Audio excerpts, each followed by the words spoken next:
Right, welcome to the Ministry in this 2,000 point game of Warhammer 40,000 8th edition. We've got Scott back today with his final list which has been submitted. He's been pulling his hair out because he was only allowed three detachments and no Forgeworld, which he knew no Forgeworld, but he's had to do some last minute rethinking. But anyway, he's submitted a list. He wants to bring it for a test. He's asked to face the Eldar. I can see there's a method in his madness because he wants to basically try it out. He's played, I think, a few games now, Guard on the channel. You've had a couple of games against like Guardy type lists and gun lines. So he wants to try it out against an army that's a bit more mobile. Maybe he's causing a few different issues, which I think is great. You know, it's the best way to do. Try your army out against every opponent. Get used to them so you're not shocked and awed on when it comes and happens on the table and you know what you're doing. So with that in mind, we've set up the scenery very sparsely in a sort of, you know, it's ITC rules, so the ground floors of all these ruins you can't see through. And the bastions provide a bit of line of sight blocking, and we're going to call them 6 inches straight up.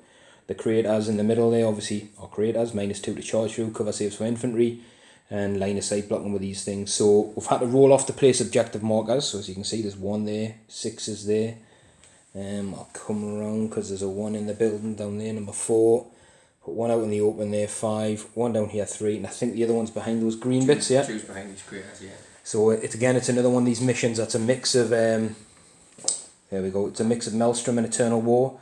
So the Maelstrom's tactical escalation, which means the cards will go up every turn. And then the other one was Scorched Earth, I think you said, wasn't it? Scorched Earth, which, am I right in believing that that's one where you can burn the objective, you can raise it? Yeah, you can raise them, but it's markers in your opponent's deployment zone. Yeah, so you can't really do all yeah, Dawn of War as well, according to the mission pack map. So obviously someone will be down this side, someone will be down that side, which is sort of standard for sort of tournaments, really. Keeps it simple. But what we're going to have to do, we're going to have to roll off to see who gets to pick that deployment zone. So as you can see from here, there's only 1 in here. There's actually 3 in the middle ground and 2 over that side, so it's very interesting. But what we'll do, we'll have a look at the armies and come back. Right, so with that, we'll take a look at the armies. So the Eldar army, 2,000 points, 3 detachments, rocking a battalion, an outrider and a spearhead. So we've got an Alaitoc with Banshee Mask, a Starglaive, Reaper missile launcher. He's going to have a relic, the wings of Falcio. I don't even know how to pronounce it, Falcio or something there, Falcio's wing. Basically he's got flying, a 12-inch move. I'm going to give him the Warlord trait, be a bit different. I normally take like the character assassination one, which I'm sort of half tempted to keep, but I'm going to do the one where he basically ignores wounds on a 6 and gets an extra wound. Just because I can't be bothered with the other one. And then the second HQ in that one, we've got a Force here who's going to have Guide, Fortune and Smite. Just sword, no spears on there. The 3 troops, we've got 2 units of 6 Avengers and a unit of 5 Pathfinders. The unit on your left there has 2 Avenger Shuriken Catapults because of points. Then we've got 2 Wave Serpents, Twin Bright Lancers, Shuriken Catapults. And the Spirit Stones as well. Bit of transport mobility there. And we've got the Hemlock there, who's going to have Protect and Jinx as his power. And these nasty flamers, which everybody probably all knows everything about. And we'll move into the Outrider one there. So we've got the Alaitoc on the bike with the Banshee Mask and the Laser Lance. And I'm going to pay a command point for an additional relic. He's going to have the Phoenix Gem. So we'll take it off there. So I'll be starting the game with 9 command points. We've got 5 altogether, including an Exarch. Shining Spears, and he's got his upgraded lance, so the strength 8 on that one. So it's Laser Lancers and Star Lance. And then 2 units of Wind Riders, just Shuriken Catapults because they're cheap, 54 points and very, very fast, zip around the board. And then the heavies, we've got a Warlock on a bike with Jinx and Protect, and we've got a Force here with Doom, Fortune and Smite. Again, just swords on those guys, no spears. We've got a Night Spinner. I nearly said no way of something. A Night Spinner who can obviously shoot outside a line of sight, which is important for ITC because the ground floors of ruins are blocked. We've got 2 units of Reapers, all with Reaper launchers apart from the Exarch on the right, who has got the Tempest launcher. So again, he can shoot outside a line of sight as well, which is standard. And that's for points, basically just to sort of jiggle stuff around. I think it's 1999 points on the nose. We've covered the powers, we'll remove that, or you can remove that 1 command point from the end there. There we go. Nice, so start with 9.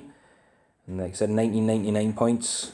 All Alaitoc, which keeps it simple. I know they painted up same hand and that, but everyone painted their bikes that way when they first got them. So But now all Alaitocs are all -1 to hit it over 12 inches. Let's take a look at Scott's submitted list. So here it is. Pretty similar to what we've seen last time on the channel. Yeah. A few alterations, but changes. I'll let you go through it. You obviously told me your reasonings and stuff like that, but I think it's pretty much to fit into the 3 detachment limit that you had. Yeah. That was pretty much it. I didn't want to lose the assassins. Obviously, seeing how important they've been in the way you use the assassins and how they were in the other test games. Yeah, they are very, very good for their points. Yeah. 100%. The right assassin is perfect. I felt like taking the 85 point reserve option wouldn't maximise the efficiency. Like they're kind of like force multipliers. They are. One's okay, one's good, but it's not game breaking. 2 are excellent, and then 3 you're talking danger territory, aren't you? So with that, obviously I've chosen to go with the Colexis. Yeah. I'll explain. So we've got 2 Vindicars and a Colexis. Yeah. So that's the Vanguard detachment. Yeah. Taking the Colexis is very much to deny the psychic powers, which is another reason why I thought, well, try it against an army that's got the psychic powers. Well, quick overview, you've dropped, from your last list, you've dropped 2 Psychers. So you've took 2 deny abilities out and some buffing abilities. Yeah. So obviously doing that, I think obviously thinking is let's get some deny ability back in there to just help protect. Help protect stuff. So he's got options anyway. I think he's nice, he's good. Some games he doesn't do much. Hitting him on 6s is horrible anyway, so he's a sneaky little mofo. Again, obviously knowing that the Eldar would take Dog Reapers, who were going to hit him on the 3s. It's just one of them things I have to deal with it. Yeah. Good practice to deal with, Yeah, and against other armies, they're not going to have that. No. I wouldn't say instant hit, but that unmodified sort of just hit. You're going to have random snipers from like Imperium armies, or if you drop them in, maybe he's Necrons with some death marks or something like that, but realistically you're not going to probably see them. Yeah. This battalion is obviously this has changed a little bit, so I've kept the Death Company Slam Grenadiers. Yeah. And I've kept my Fisting. Kept my Fisting with the same psychic powers, so Unleash Rage, Quickening and Wings. Yeah. The Slam Captain has the Angel's Wing, so it can't be Overwatch and Reroll. To get the battalion, 3 units of Bolter Scouts. Bog standard, yeah. And then the main change is I've dropped all the Raven Guard element, and I've got a battalion of Crimson Fists. Yeah. 3 intercessors. The front set of intercessors have become veterans because I'm taking the Indomitus Crusader stratagem. Yeah. I've got a Smash Captain. I've got a Lieutenant. I've got a Primaris Ancient. He's carrying the standard of the Ultima Founding in this game. Yeah. It can be changed at the tournament. Yeah, your relics and powers can change between games so and stuff. I'll see how that works. Trying this one out today. Yeah. We've got an Apothecary as an elite. Yeah. 2 sets of 3 aggressors as per the previous list. Yeah, all bolter aggressors, yeah. Thunder Fire Cannons as per the previous list. Yeah. And then 3 Centurions. Now, I've dropped the Centurion missile launchers to fit other things in. Yeah. And it's now Twin Last Cannons and Hurricane Bolters. Yeah. So a bit of mix of both on the Dakar and Punch. Dakar and Punch, definitely. So the Lieutenant is carrying the Reliquary of Gathelmore, I think it's called, which is an anti-psychic. Yeah, -1 to cast, isn't it? And if they fail a casting roll, it's D3 mortal wounds, not a peril. Well, you have to roll on a 4+, they take D3 mortal wounds. But it's not on peril, which is important. But the thing is that it stacks with the -1 from the Colexis. -2. Sorry, the -2 from the Colexis, making it -3. Yeah. Obviously, they can't.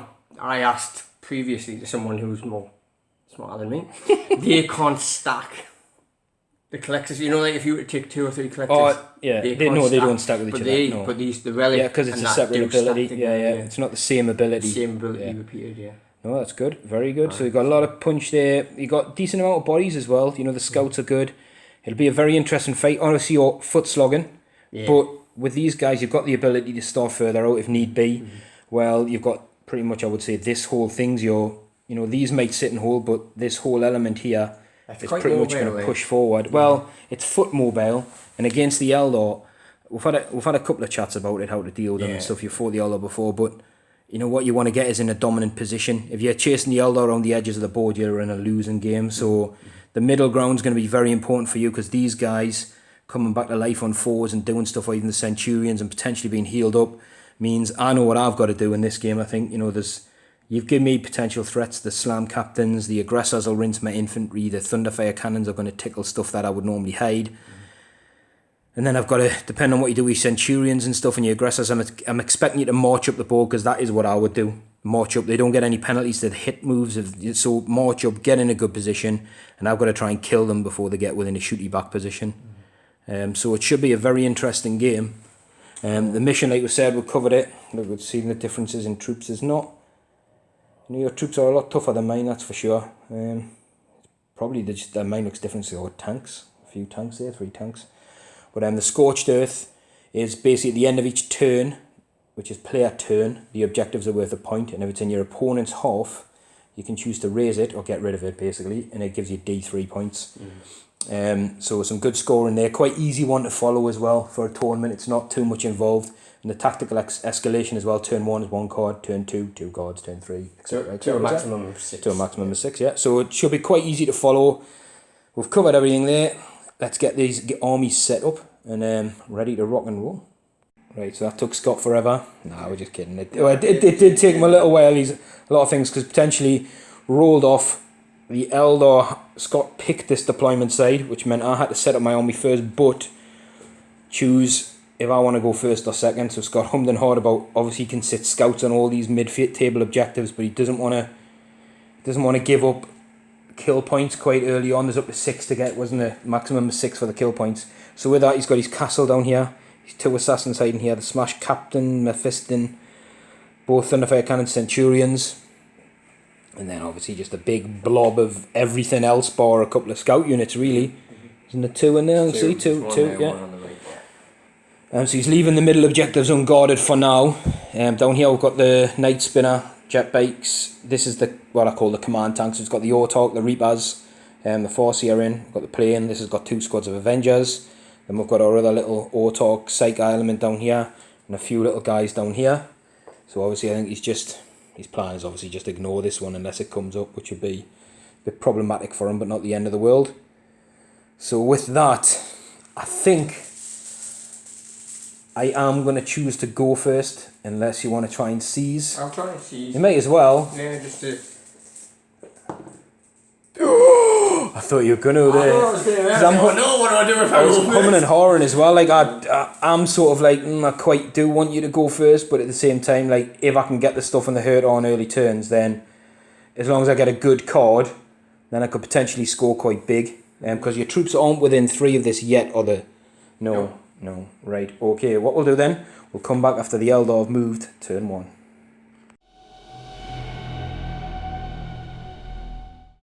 So Kane's Wrath is my card. So basically make a charge, or if I make lots of charges, I get lots of points. It's definitely doable because I've got this unit bomb down here.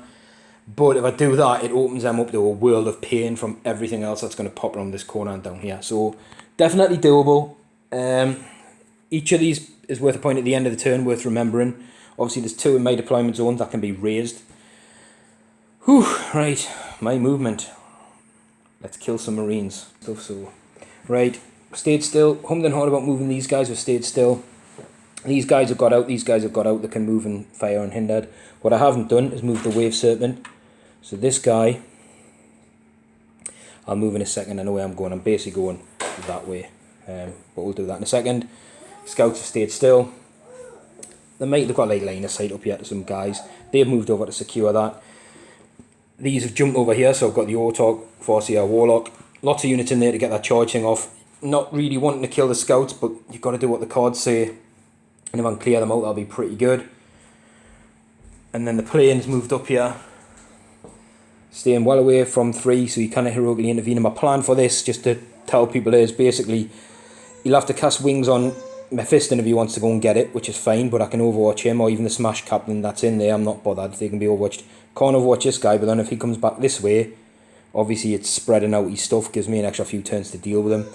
And this puts him closer to, I can target either, because they're all characters, he can target either of these assassins, or Mephiston, or the Smash Captain, or the Smash Captain, or the Gunner, because they're all characters there. So he's got a target-rich environment when I move into the shooting phase. Like I said, we'll measure the distance for the wave, so my plan is to maybe move it up to here and get some, maybe even unleash the Serpent Shields early on and get rid of some other choice targets. Might not, I might zip it the other side. Like so. Put it like that, so we can draw some line of sight and get some bright lances. Actually, put it this side, what am I doing, because the Autarch's here. So we'll stay within 6, get some bright lances on the go, and we'll go into the Eldar psychic phase. I'll probably do an overview, because there's not that many offensive powers, so it's probably going to be down here, the likes of Fortune and stuff like that. And we'll see how we'll come. This guy does have Doom in here, the Force here, so we might do some Doomy, but we'll see. Right, we're going to fill in the psychic phase. There's nobody in range of any of the sort of 18 inches and stuff, it's just sort of out down here. So we're going to start down here and guide this tank, the Night Spinner, which is a 6, which doesn't go off. So I'm going to re-roll that one with the Runes of the Farseer for an 8, which does go off, so it's guided. So we can re-roll it to failed misses. And we're going to switch to the other one down here, and we're going to protect. We'll pay the command point, sorry, so we're going down to 8 to do the Seer Council. So the Farseer and the Warlock, who are hidden down here, you can't see them, both had 1. We're going to try and protect that unit of Shining Spears. 6, which I believe it's a 7, maybe. I just forgot what protect is. Huh?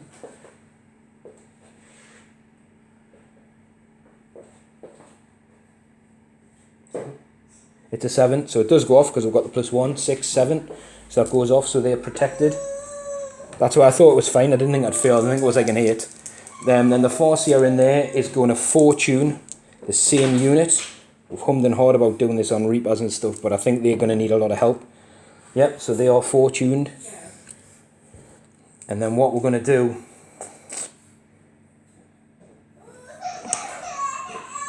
Do we doom? We're going to doom the Centurions. What's the range on doom? 24. Should be. Well, let's got measure. I think I should be in range. Yeah, we're in. So we're going to try Doom. Again, this guy will get +1 to this, so we're looking for a 6. 7, yeah, goes off, and he hadn't used these Runes of the Force yet, so the Centurions are doomed. Right, and then they've got the plane, which can only do Jinx, because we haven't done Protect, which would be a -1 save. Or do I Smite? Do I Smite an Assassin, or do I Jinx? I'm gonna... Oh, I so want to Smite, but I so want to Jinx. The Centurions are a 2-up armor normally, aren't they? I'm going to Smite. What are you smiting? It'll be the closest model, which will be one of the Vindicars. Yeah. So it goes off on an 8. Again, he's outside of 18. My Fist on can't deny because he's within range. And he's be within 12, so he'll deny on an 8. Yeah. He doesn't unless you CP in it. +1. Yeah, but I scored 8. You need to score 9. You need to score more to deny. You can CP. You need a 3-up. Or take D3 mortal wounds. I can't kill an assassin. That's what we're thinking about. I'll leave it. Yeah. Keep my spots. It's going to keep them. So it's just a 1 mortal wound. Will I CP that one? No. We dealt with 4. Wait there. I'm tempted. Yeah, we'll CP it. Oh, the 3. That's nice. That's nice. So that was pretty effective psychic phase. We're going to go into the shooting phase. They'll not be in range of anything. We'll have to measure with these. They might not be in range. So we might do some small arms fire off camera and come back. So we've got 3 of these snipers in range of the Primaris down there. I don't know if that's a lieutenant at the front or not, because I cannot see the banner. They're only just in range of whoever's got the rifle up at the front, which I think is the sergeant, isn't it? No, it's just a dude. Just a dude. Yeah, well, it wouldn't be. It's just a normal squad. Squad's got the chainsaw. Well, I couldn't pick the sergeant anyway. I just thought I wasn't sure if he was a lieutenant model. No, so lieutenant's behind. Yeah. Looking for 3s. Got 1 hit. We don't wound. Didn't expect to do anything there. So we're going to move into the middle, and we're going to put the shuriken guns from both of these guys and the shuriken pistols into the scouts. That's the Warlock and the Farseer. We'll roll off camera because it's a lot of bullets, and then depending on how it's done there, we'll see with the Autarch and stuff, and these have got laser lances and everything like that, so I'm hoping there should be a lot of dead scouts. Right, so we've just done the character shooting down here just because it was a bit quicker. So all the shurikens went into these guys and the laser lance went over there, didn't wound with the laser lance, rolled a 1, but we managed to get 3. This is from a Warlock, a Farseer and a Autarch on a bike, so we managed to get 3 saves at -3 on the scouts, so they'll be on 6s in the cover and 3 normal saves. 3 normal saves. So 3 ups. Because they're in cover. Yeah. Yep. So they're good. And then 3 at -3. Yeah. So that's 3 dead scouts. So what we're going to do with these guys, we're going to put all the shuriken into that unit of 2 scouts, and we're going to put the laser lancers into the other squad, because then if they die I can charge that squad. Ideally I want to make sure one's left alive basically, so we'll go laser lancers there, shurikens there. So I'll be hitting on 3s, rerolling 1s because of the Autarch nearby. They'll be wounding them on 4s, 6s will be -3, we'll be wounding them on 3s at a -4, 2 damage. Again, we'll do it off camera, it's just a lot of dice. Right, so these roll particularly well, so the 4, the laser lancer, that's basically 4 dead because it's -4, 2 damage each, so we'd be on an 8 plus 1 in the cover 7. But then the shurikens, I hit with loads and made an absolute whiffy wound roll, so we've only got 1 wound at -3, so 1 6 up. Nope. No, and then 2 on the last guy, 2 3 ups in the cover. Oh, he's dropped. So they're all dead. So that scout squad's dead, and there's all bar 1. No, because the shuriken were these guys. So we killed the last 2 of those, and there's 1 of these guys left alive, which was optimum. That's the way I wanted, so I can get the point for the charge. Which will get me a kill point as well. Yeah. So far. Right, we'll move around into some of the heavier fire. That was pretty much to be expected. There was no... In fact, I was almost a bit cautious that I might kill them all with a shooty. That would have been the bad thing, but... Right, we'll move on to these guys. And because the Centurions are doomed, I was tempted to doom the Thunderfire Cannon. This is going to actually... Oh. Oosh.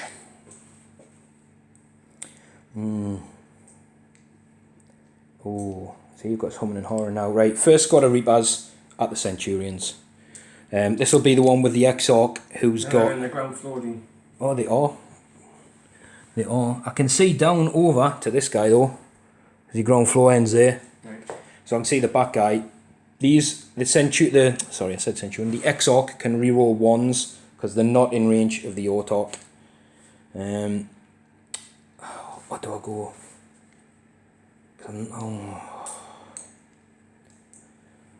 See, you've got me humming and hawing now because I've got a strength 5 round, which is 2 damage. But the strength 8's a flat 3, which will kill a Centurion, doesn't it? At 3. Or I'll get more shots with the other one because I'm thinking of... No, I'm going to have to go down there. It's a smart choice. So we'll go... It was the red squad that had the Tempest launcher, so he can shoot stuff he can't see. So the Tempest launcher is going to go against the Scout squad at the back down there. Just because it's single damage and everything else down there is characters and stuff like that, so he's not going to be able to shoot it. So we'll go with the 4 Reapers down here against... We're sure from this point of view there, look, they can see back Centurion. So he's an eligible target, and we'll see if we can melt him. So we're looking for 3s with the Reapers. That's 3 hits. We're looking for 3s to wound, re-rolling. It's a good job. Good job I doomed you. So we do have 3 at -2. So we'll be on 3 ups in the cover. 3 ups. Yep. He's dropped 1, which will be a dead Centurion. And then we said we've got the... I can it now see the other unit. So we've got the 2d6 shots from the Tempest launcher. The Scouts is 7. The XR can reroll 1s. I was going to get a different colour dice, but I'll have to go for the next squad. So we're hitting on 3s. There's a couple of misses. And we're wounding on 4s. Oh, that's a pretty good. That's 5 at -2. So 5, 6 ups from the Scouts. I was expecting to get a couple. Oh, good save roll though. So that's 3 have dropped. He's trying to thin out his troop options here so he limit his board control. Right, the next Reaper squad of 5 are going to...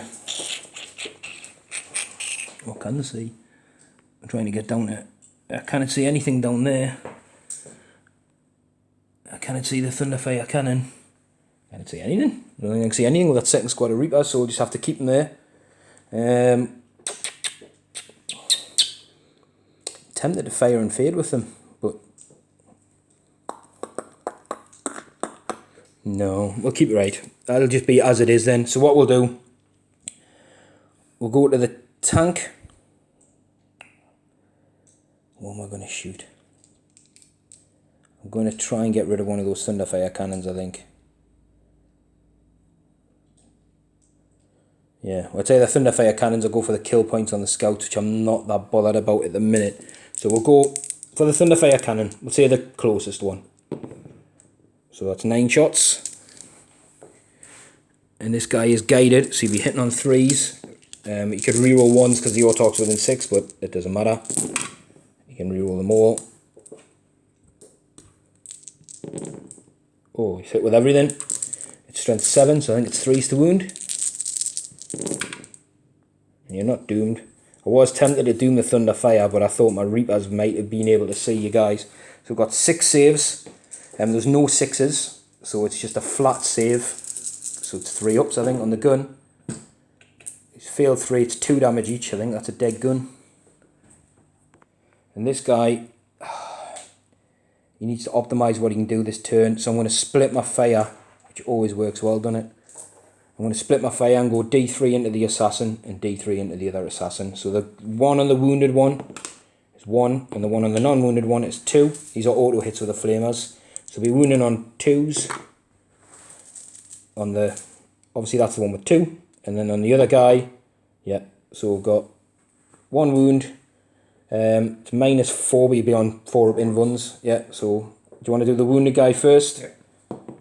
5. So he's good, and then the guy who isn't wounded, 4. Yeah, they're both good. I was tempted to go into both, but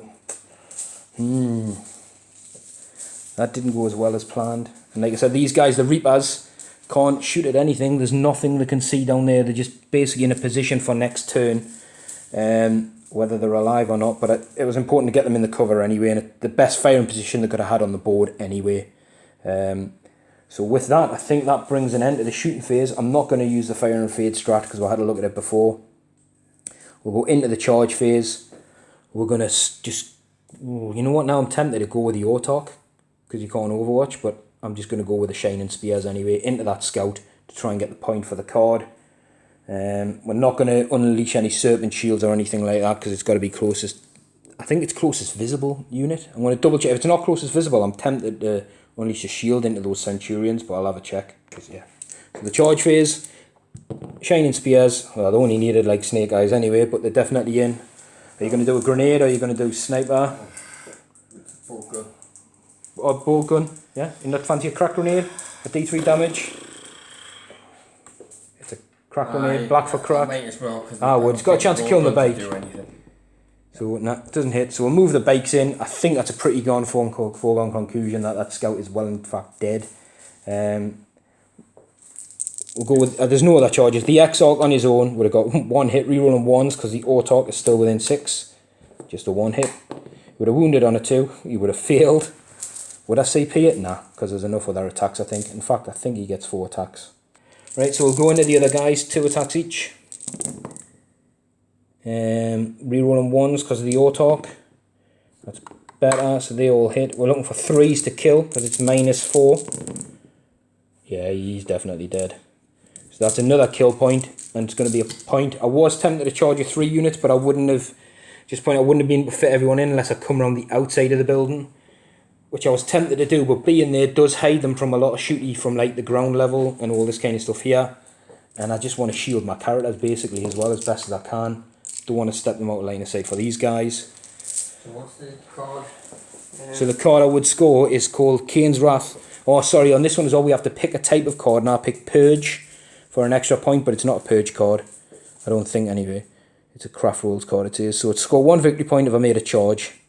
And I would have scored 2, because D3 cards are worth 2 if all 3 units had have charged. But I didn't do that. I kept them where they are for safety. So at the end of my turn, because we scored at the end of turns, I'm going to score 1. Is there 1 down here? There is, yeah. 2, 3, 4, 5 for objectives. And like I said, plus first strike. I believe the chapter approved ones are in this mission pack, where it doesn't matter if you get tabled, you can still score points, isn't it? So first strike, so 6 points, plus 1 thing, 7 points, plus whatever kill points there were. 2 scout squads and a thingy. So 10 points. 10 points. Wow, I'm happy with that. Like I said, the plane could have done better. I can't complain at 10 points in turn 1, can you? And it's basically it's hemmed you in. I now control all this bit of the board, really. See where the Marines are going to... I'm expecting you to hit back hard here. I mean, you've got a lot of stuff in range of this guy, stuff that can't be overwatched as well, so his flamers are going to be out. But like I said, the big thing for you is these Centurions need to step out of the cover to be able to shoot stuff. So whatever they don't kill, they'll be in vision of next turn. Which is why even though this tank couldn't really see much, I wanted to get it ready for next turn to be able to shoot out. But he could do double las, and go for both tanks and try and cripple them. We'll go into Space Marines turn 1. Have you drew your card? I've got Advance. Oh, nice. There you go. Make stuff out of your deployment zone. Yeah.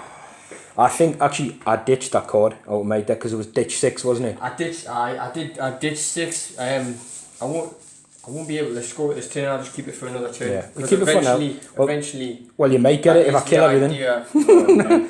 No, but basically the only stuff you'll be likely to keep in there anyway is the Thunderfire cannons. Yeah. Maybe it's the Assassins. So They ain't gonna last long. yeah. Like I said, we expect the big... Oh, I think you need a morale check on your scouts, but hang on, because they get a +1 leadership within range of the banner. Well, they're Blood Angels. Oh, so they don't get it. Chapter. Oh, it's the chapter. So the leadership's 8 and they lost 3. Yeah, So on a 6 and a double 6 you'd lose 1. No, they're good. Yeah, they're good. Right. Yeah, because you're 6 because you get a reroll with the Shulman of Fear. So you need a 6 would be 9, the leadership's 8, isn't it? Yeah, it's got to You be got over. the Sarge. Yeah, it's got to be over. Yeah, so good. So we're going to Marine turn 1 and see what kind of counter punch Scott can produce. So first thing he's done, command point, upon wings of fire, this guy's done, and he can come on at the end of the movement phase, pretty much like reinforcements, but I don't think it counts as reinforcements, No, which is important, because if it was, Just comes back on. and I had this guy here within 6 of my force here that could do a forewarned and shoot him if you come close, but Is that like all specs? it's yeah, I don't think they get the -1 to hit though. Right. Reapers wouldn't anyway, but I don't think units get -1 to hit with it, I can't remember. But yeah, we'll let him come back with his movement. He's got to hit back hard here. Right, Okay, move. I've got to bring him down. Right, he's got to bring his captain down, which he's going to do now. I'll cover the other bit. So Smashy guy's main wiggled around in here. He's 6-inch charge away from this, but he's within range of his Centurion, so he's moved up to the top floor. The assassin stayed still. This Tetmarine gunner still within range of that gun to shoot it, but he's come this way, I think his Flamer's in range. The other guy's popped out of the cover to get Flamer in range. Just otherwise he's doing nothing. So I think it's you might as well do something, mightn't you?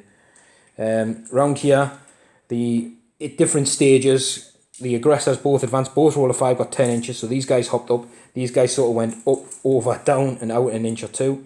The other characters have just come in, the scouts have stayed in there as well. This 18 inches from this guy does now reach these Psychers. And these guys just moved, there was no advanced moves with these, so these sort of pushed out this way. It looks like his Smash Captain's going to go down there, try and kill himself some Rangers. That's the wing. He's dead then. Half his charge inch. And I can overwatch him now because I can see him, the smoke coming from his wing. But right, this is honestly I wish you well because it's an important turn, and it's like I said for you knew it was going to be hard against a mobile army, but it's more about how you sort of counter it, and that I think that's an important learning curve. Not to panic, do what you can. Like you said, these have less of an Overwatch output than they do for sure, which is a good target down here, and it comes in behind my lines, forces me back, all this kind of stuff. There's definite charges to be had down here. The top aggressor unit can see in, so there's a lot of firepower can go in there. These guys obviously can eliminate targets over here, so it could end up in just being an absolute killer scrap down here.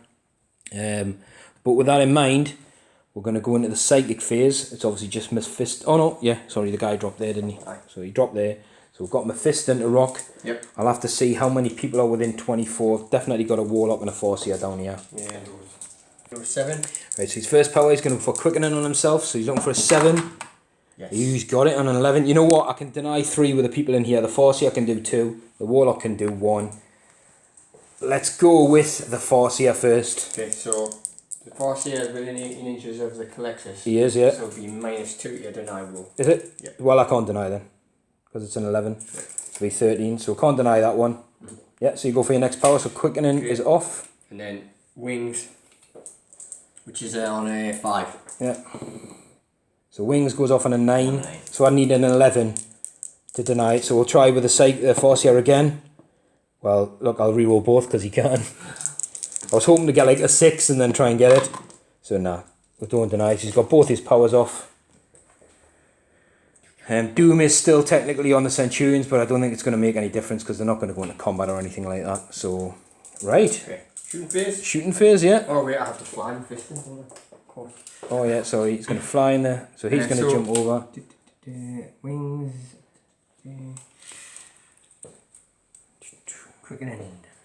Guess he's going to go for these guys. So it's not just for me. So I'm going to go to there. He's going to go there and try and kill himself some bikies. Okay. Right, shooty phase. Right, so we're opening with a shooting phase. First squad here. You used the CP for something, didn't you? What did you use it for? No, I didn't use it. No, you haven't used it, right. No. So basically they're going to shoot over here. I'm anticipating most of this gunfire is coming down here, so I'm going to lightning fast reactions. And I've been rolling for the Autoc. I managed to get my CP back on a 6 this battle round, so I actually got it rolling for the lightning fast reaction. So I can't claim any more back, but it knocks me down to 6 CP. So these will be at -2 to hit because they're over 12 inches for Alaitoc, and -1 to hit for the lightning fast reactions. That's for this phase, so hopefully it should keep them alive. So there's 2 hits. There's reroll 1s to wound for a lieutenant in there, yeah. You're looking for 4s to wound. It's a double 6. No, that's double 6. That's 2 wounds at -1. So looking for 5 ups on the bikes. No, so we've lost a bike. Second squad will do this. I'm going to move this guy just because rapid fire might be a thing for some other units. Okay, so right. Well, Right, so he's going with the next squad. So 5 shots again, 5s. Ooh, 2 hits again, looking for 4s. Again, 2 wounds. So again, 5s. Need to make 1. No, here's another bike. We'll just take this one because he keeps falling over on the on the thing anyway. 2, 3, 4, 5. Right, I'll play the rapid fire. Rapid fire strap on the veteran squad. Yeah. It makes them rapid fire 2. It does, yeah. So they've got 2 shots now at this range. You're going to get 10 shots hitting on 5s. Hey, you've run pretty good to your hits, especially for on 5s. That's half of them have hit. Looking for 4s. That's pretty good. Statistically, you should be dead here then. 3 5-ups required. Oh, he made 2. So he's left alive on a wound. But I don't know. So the banner lieutenant, I think he's just got a bolt rifle. No, Is it master crafted? Yeah, so the lieutenant can't see him, the master crafted auto bolt rifle, but he'll be on -2, so he's looking for 5 still. It's worth it though, because it's 2 damages, so he just needs to hit him and kill him for a kill point. He's got no other eligible target, so he's got 1 hit. He will wound on a 4. He does wound. There's no negative modifiers on this, so on a 4 up, you know what? I'm going to CP it for a 50-50 chance to deny a kill point. He's saved. And I've already got my CP back, so I'm down to 5. Because I think that's all the gun, unless you want to divert some aggressor fire, which might be out of range. I think they're out of range, but I can't remember what his pistol's range is. So he's going to go with the ancient as well, who's got a shot, who couldn't see, and he's missed. So, What was it? Was he out of 18? We're saying that he can see him. Yeah, both tech marines. Yeah, he can see up through this window. There's a window here. So both tech marines, we'll do it off camera. They're both going to go. They've got flamers and plasma cutters, etc. And I'm imagining you're not overcharging because you'd manage one hit as a flyer flat. Right, so the plasma cutters have gone in, which there's the armour save, so I actually passed 1 in -3, and then we actually passed the spirit stone saves they get as well on a 6 for the damage I got through. But you've got 2d6 flamer hits coming in for 3. So the wound on 5s. Nope, nothing. Wait, I get the reroll hits. Well, you've auto hit. You mean you auto hit with your flamers, and you hit with your plasmas. Anyway, it's just an exceptional roll. Right, 2 bolt guns. Yeah. So I'm in rapid fire. So 4 shots. You get to reroll those 1s. It's decent. That's all them hit because these technique gunners are ballistic skill 2. So -1 is 3s. Looking for 5s. Not bad. 2 wounds. So we're looking for 2 3-ups. And a 6 up. Oh, he's done it again. Sorry, I'm not cheating, Scott. I knocked his dude before. He was in over here. So I can't see him if it comes to a charge or anything like that because it's sort of his arms come off because they're magnetised. So he'd moved him over there in the movement phase. Well, and he thought he broke him. He said, "Your arms are broke." I said, "No, they've got magnets on." So he's within 6 of these guys anyway for the still +1. But obviously you cannot shoot this, so you can't see. He's on the ground floor. I can't overwatch him. So you're going on, you basically got your Thunderfire Cannon and your Centurions down here and your Assassins. We've got some aggressors in the middle, and Mephiston who could probably put a plasma shot in here if he wanted or something. Right, go on, I'll do that. I'll do Mephiston plasma into that tank. Is he overcharging? No. He's hit? Yeah. It's a 4 to wound, does wound. -3 would be a 6 up. No, so it's 2 damage. We've got the Spirit Stones bought on these guys. It goes down to 1 damage. Sorry, I should have probably said, because of the Serpent Shield still on. So on a 6 up it ignores. No, pretty close though. So this guy's down to 12 wounds. I'll let you have a think. These as well. Right, so Thunderfire Cannon is going to go into the Reaper squad, the one with the Tempest launcher. So he's got 43 shots. 2, 3, 4. It's not bad, 6 shots. He'll be hitting on 3s. Actually 4s because they're -1 because they're over 12 away. So he's hitting on 4s. Rerolling 1s for the captain. See, I was tempted, wasn't I, before to keep it for these. Like I said, that's a pretty good hit roll. That's 5. Wounding on 3s. For 4 wounds. 4 wounds. Hit -1, which takes the Reapers up to a 4 up, and they're in cover, so 3 up. So we've dropped a Reaper. Actually, you know what? I'm going to take that on the Exarch. Because I think once he's gone anyway, most of his stuff is going to be out in the open for the rest of the battle. So I'll take it on the Exarch and keep the squad at full strength. So still got plenty of guns here to go. Right, so we're going to go with the Centurions. He's yet to decide his last cannons, which he will do before he shoots. But this guy's within 24 of these, so he's going to put, because obviously these guys get the bolter drill, whatever it's called, discipline, so they always count as having the full effect of rapid fire. So his Hurricane bolters are going into here. This guy's millimeters out. It would have been so good if he was in, but millimeters out, so he's going to put his into here. And then they've got 2 las cannons each. Do you want to have a minute to think? Because you've got the target Las rich cannons and I'm going to put into this warp thingy. Right. Both lots, so 4 las cannons into this guy. All of them into there. Okie dokie. Okay, so this front one. Yeah. Into the Reapers, because there is double. They'll get the hit on +1 because it comes in fists. Yes, because it comes in fists. So there's, how many is there? 2? Yes, there's 5 Reapers. Yep, so you'll add 1 to your hit roll, and you'll take 1 off your hit roll, so you'll be hitting on 3s. 3s. Rerolling 1s for the cap. Yeah. Too many 2s. It's not too bad. Too many 2s. Reroll that 1. You'll be wounding on 3s, because I'm T3. So that's decent, that's 6 wounds. What you'll be happy to know, you've got the Sergeant alive, so I don't get the benefit of cover. So I'm on my 3 up armour instead of a 2 up. Oh, look at that. So that's the Exarch gone. And 2 Reapers, unless I use a CP, which I think I might have used in your shooting phase. Yeah, I did. I used it to save a jet bike, didn't I? So we've lost the Exarch, and we've lost 2 Reapers. So we'll take the front 2 out, knowing that he's within 24 for next turn. That's decent. That's a morale check going to be needed on that squad as well.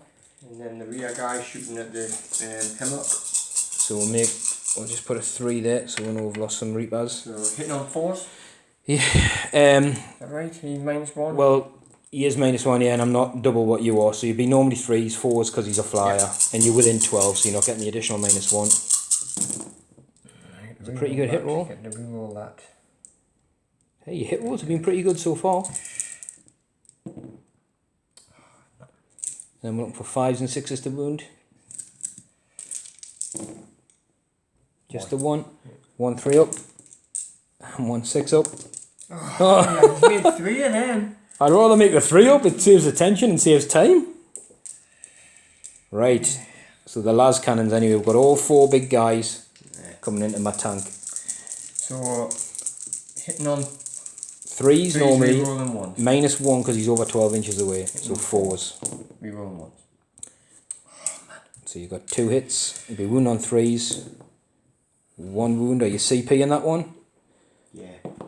Oh, 1 wound, 1 6 up, doesn't make it. I didn't buy Spirit Stones or anything on this guy, so you've got a flat D6 damage coming through for the 3. He starts at 12 wounds, so 9. Right, so we're going to go with this aggressor squad who can see down in the ruins now. We're going to go for the Shining Spears. I tell you what, we'll get a bucket full of dice, so you'll be hitting, you're within 12, so you'll be hitting on 3s. I'm not more than double your squad size, so I'm only 5 guys. But you will be hitting on 3s, you'll be wounding on 4s. You did move, so you're not double tapping. And I'll be saving on 2s, because there's no minuses, because I've been protected, and I'll have a 5 up, feel no pain. But there's a hell of a lot of bullets there, and you're within range of a lieutenant, I think, aren't you? Yeah, lieutenant's there. So they'll be re-rolling 1s, so lots to come. So do you want to roll, see how many shots we're going to have? This is the Grenade launchers. So I've got a 12. Excellent. So 18, 30 shots coming in. Right, so We'll just roll. I'll get the roll on camera, but then we'll just count it up later. Right. So you're hitting on threes. Doesn't look good, but I might be wrong. Right, so probably about half missed there, I think. So, more, so I think. See, that's why I need a captain with them. Yeah, wooden on fours. That makes a pro though. That's pretty good. There's a 3 and then a 2, but that's pretty good so far. These ones. Yeah. Well, that is very good. So that was 13 wounds on these guys who now, because they're protected, they've got a 3 up armor, 4 up in one against shooting. Protect adds +1, so they're on a 2 up armor or a 3 up in one. You don't negate any minuses, so we're looking for 2 up armors. So we've got 3 go through, but they're also fortune, which is a 5 up, feel no pain.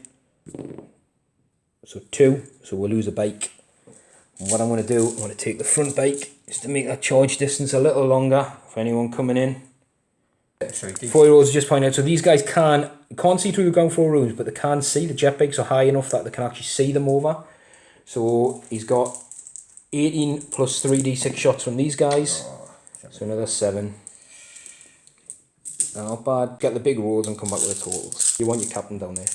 Right, so yeah, no captain. If this had been a bigger area, I probably would have set everyone up round here. Yeah. So we're looking for 4s. You can reroll 1s because the lieutenant's in range is 1-1. So that is a wound. So 6. Again, 6 2-ups. We failed another 2 and 2 5-ups required. No, so that's another bike. And what we're going to do, we'll take the next one who's closest to Mephiston. So increase that distance as well. And increase it to the thingies. Right, I believe there's these guys left. So this guy is the assassin's the only one of the 2 that can see a long bomb down here at the jet bike going for first strike. So you'll need a 2 to hit because it's regardless of modifiers because he hasn't moved. Hits and he's a jet bike and I believe his strength 5, so it'll be 3s to wound. So on a 3 and you've spent your CP, he's dead because I'll not get any armor save. He is dead, so that is first strike. So he's going to spend a CP for a second shot and he's going to try it into the flyer. So on a 2, yep, he's hit him. It's not a character, that's a shame. Well, it's the wound roll. The wound roll. Yeah, so he would have been D6. Yeah, he doesn't have the character keyword. I think it's 5s to wound because he's strength 5, yeah. He's trying to strip as many wounds off this guy as he can. Nah. I saw it there as well, that was almost a 6. So it doesn't wound, so you've still got the second sniper. Yeah, I might as well go for a 6. Same target? Yeah. So he does hit. Again, he's looking for a 5. Not this time, doesn't go through. I'm don't suppose you CP in that. I have already used it, haven't I? I think, I think so, I don't know. I did tell him to go for the Reapers and then the second shot into the jet bike. I think that would have been a smart option because if these could lose one to morale, but you've got closest targets now a character and the aggressors are visible, which are their key targets really. So that would have been good. But I mean, I've got Centurions and all that, you know what I mean? If I have a bad turn, you're still in a very strong position. I could lose all these here. This could still die. I've got a smash captain over here. My scouts down there could die, so I could be hemmed in quite a lot. It's going to be a very interesting charge phase, if we put it that way. Nice. So where do you want to start? Do you want to start where I can't overwatch you and stuff down here? Yeah, so we'll do the captain. So you said he was 6 away or something? Yeah. Oh, he's in. Well, he was closer because he knocked him, so he's definitely in. So he can't be overwatched. Right, who's going in next? You've got your slam dude down here who can't be overwatched anyway. Yeah. 9 inches rerollable with the Angel's Wing. No. Oh god, this is just typical. He's out. He'll be getting some sniper bullets to the face next turn. We might not, because I'll not be able to see him through the ground floor. I'll have to go. Yeah, I'll have to go and I can only hover a few people up here. Pathetic. Right, I'm gonna go with the veteran intercessors first. Yeah? Yeah. Which units are you going against? Just this one. Just these guys. Yeah. Right. We'll do some more watch out combat. I'll be outside of 6 inches for the laser lancers. He's outside of 7. But he'll be within 12 for all the shuriken, yeah? So I'll do that off camera. We'll see if you get your charge. Yes. It's a 9, so they'll definitely make it in. We'll do some shuriken shots. I'm going to do it. So Mephiston, you can see, he's going to charge everybody as well. Obviously these guys can't shuriken, these guys can, you know, they can see over that kind of stuff, but he's looking to try and get in and tag as many of those characters. So do you want to roll and see what distance he gets? Okay, so I get plus D3 Additional attacks and add 3 to my advance and charge rolls. Right, so oh, she's on a 3 plus. So this is my charge roll. Yeah. God, 3 I plus can, do I roll 7. if that fails? Well, I don't. Wings. Well, what we're gonna have to do is Reroll field charge. what you're gonna have to do though, because you add 3, don't you? So that's a 7-inch charge. Isn't going to be failed because you'll reach the bikes. I can actually. If you can get round, because you can go through the. Because you can fly, I can actually get in and still. Yeah, you still got flying. Yeah. So Right, we'll let you. 7. You may not be able to get round to the back dudes, but it looks like you'll be able to get. Basically, getting to that spot. Yeah. Right there, Just put him on the top then. If you can see them, we'll know where he is. Basically there.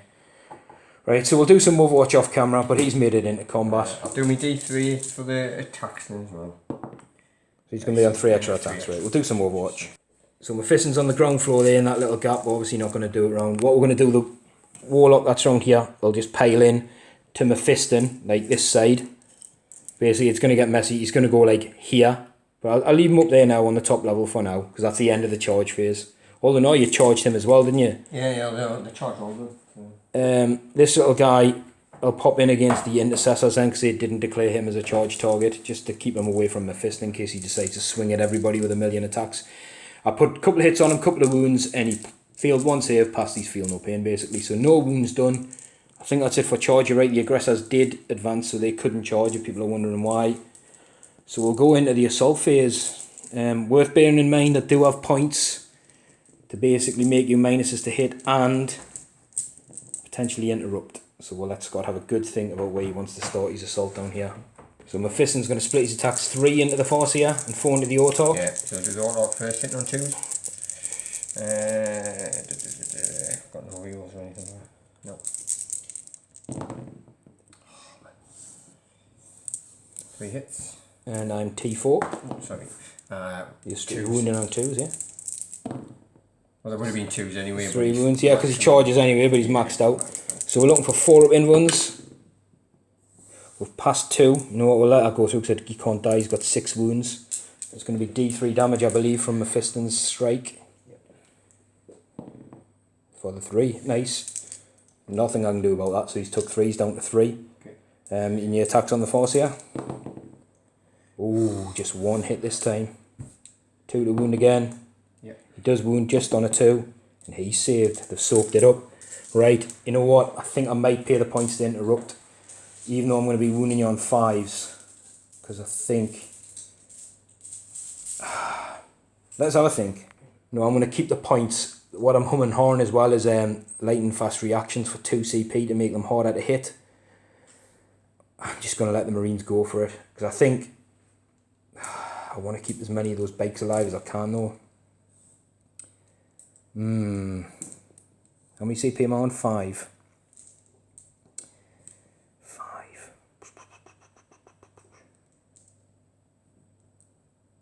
Got 2 up, 1 my 5 up.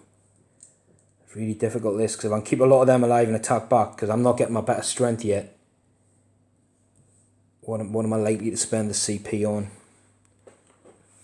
No, we'll go lightning fast on these guys to try and reduce these Marines down a bit. So these Marines will now be hitting on a 4. I've got my CP back because it's still battle round 1, so I can't get any back, and I'll go down to 3 CP. So you've got however many guys you've got there. Is it full squad of 5? Squad of how many was that? Points was that? 2. Yeah, So I'm down to 3, 2, 4, 6. These are the veteran squad. 10, yeah, so they're getting extra. That's why I did it. I was thinking, like, if it was a normal squad, I wouldn't have probably bothered, but the veteran squad, because you paid the strat for them, get an extra attack each. So each Primaris has got 3, and the Sarge has got 5 with his chainsword. Yeah. So we're just finding out we're not lightning fast yet. Might be a mistake. I'm going to keep it because I forgot there's a combat down here. Right. So, lots of attacks, hitting on 3s. Looks like a fair few misses there. Wounding on 4s because we're T4. 5 wounds. Right, we're still rocking hard. There's no minuses, is there? No. So we're rocking our 2 up armour still because we're still protected. 1's gone through and our 5 up feel no pain. Right, we've took a wound on a bike. And then we're going to come down here. Our Smash Captain. He's got 4 attacks. This is where I'm paying lightning fast reactions for the 2 CP. So he's hitting, he can't reroll the 2s. Can't roll 3 either if you want it. Well, because at the minute now you're hitting on 4s, you're rolling 1s, yeah. That's still a hit. It's a miss now, though. Aye, now. Yeah, because he's 3s for the Thunderhammer, yeah. 4s. So he's got 1 hit. Wounds on a 3. He does wound. We're looking for a 6-up save, which we don't make. Flat 3 damage. 1, so he's took 2. This guy's saved every time on these damagey thing. We actually managed to get a hit back on the captain down here. Scott Passy save, I think he'd be ready to go home if he failed that save. But we've got the Shining Spears next, going against... Actually, no, I'm going to do them last, because they potentially might need to help kill Mephiston. So we're going to go with the Alaitoc against Mephiston first. So 4 attacks, hitting on 2s, rerolling 1s. And Mephiston is T5, isn't he? So on 5s. I get 2 wounds. It -4 because it's a laser lance. It's 2 damage each. So he'll be on 6s. And then he's got his 4 feel no pains. No, so he's down to, how many wounds does he start with? 6? I think he's down to 2. 5, so he's down to 1 wound. Great. Right, so the Farseer into him next. 2 attacks, hitting on a 2. They both hit, wounding on a 2. So they both wound, but there's no negative, so Mephiston's on 2 ups. He's passed them both. And the Warlock's out of range to attack, so the Warlock will go against the Marines. So he's got his 2 hits, he wounds on 2s. 1 wound, so again no minus. So he's saved, which leaves me with... Mephiston's on a wound. Look, I've got to take the chance, don't I? So the 2 here, the Exarch and this guy are going to go into Mephiston, and the other guy's going to go against the Marines.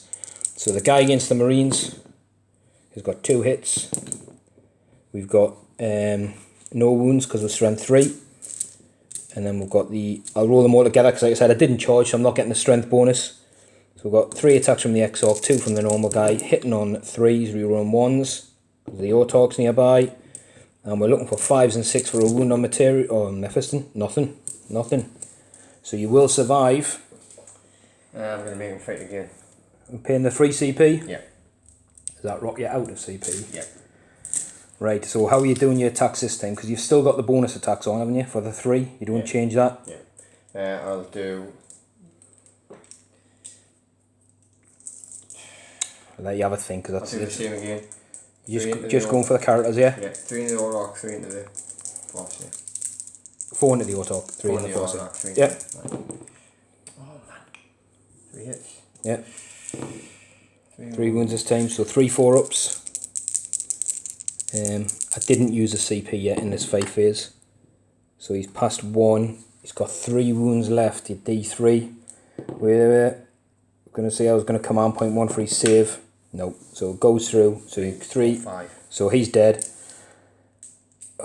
You'll have to with it. On a 1, 2, 3 year old, because he's got the Phoenix gem. So he pops the first time he's dead. But was it the 1, 2, 3? It was the 6 which would have killed him. 4, 5, 6 it wouldn't, but the 6 would have after. If you know what I mean. So the 6 would have killed him. So he pops on a 2 up. Yeah. So you'll take D3 mortal wounds. Oh, that kind of finished me attacks. Well, no, you do. If you're alive, you do. Because it's not the end of the phase, he dies. But then he takes mortal wounds off everybody, so I have to roll now and then put him back up. And then that last attack, which hit him, and I failed to save, caused enough wound to kill him again. Yeah, but Mephiston's going to die because of mortal wounds. Maybe. You might not. You've got to feel no pain. So a 2 up, he's caused a mortal wound on Mephiston. We'll see if he does it on... So he does do it. So there's D3 on Mephiston. So 2. So you need 2 6-ups. Or that last attack won't go through. You're right, and you'll have a wound. No, so he's dead. On my own guys, though, D3 on the Warlock is 2. D3 on the Farseer is 3. D3 on the Shining Spears is 2. And then D3 on your Marines is 3. So you've lost a Marine and a half. The mortal wounds on the Farseer, I do get to save on a 5-up. He saved 2. So the Farseer's took a wound. The Warlock can't do anything about it. And the 2 wounds on the other guys, no. So I've lost... This guy's dead. And there's another wound on the other bike. So we've lost him. The Alaitoc is alive on a wound, and the Farseer's took a wound, and the Warlock's took 2, so he'll be down to 1. So that just pick Scott up off the floor. Obviously disappointed that didn't go how we wanted. Mephiston died when the Phoenix Gem went off. Everybody else, the Forciers lost a wound. The Warlock's on 1 wound. The Bakes have been decimated. I think that's it anyway. So I'll go into morale, because we've done down here off camera and stuff like that. So the Reapers on a leadership 8 are good. The Shining Spears on a leadership 8 are good. And the Jet Bakes are dead on there. So that's it. I think you're good for your Marines because you can't fail anyway. And you wouldn't score advance, would you? So for your first turn, you're going to score 3 points. 1 for there, 1 for first strike. 1 for the kill point for the first. And 1 for the kill point for the Jet Bakes. So 10 to 3. Oh, it's tough that. As we move into Eldar, I'm sorry.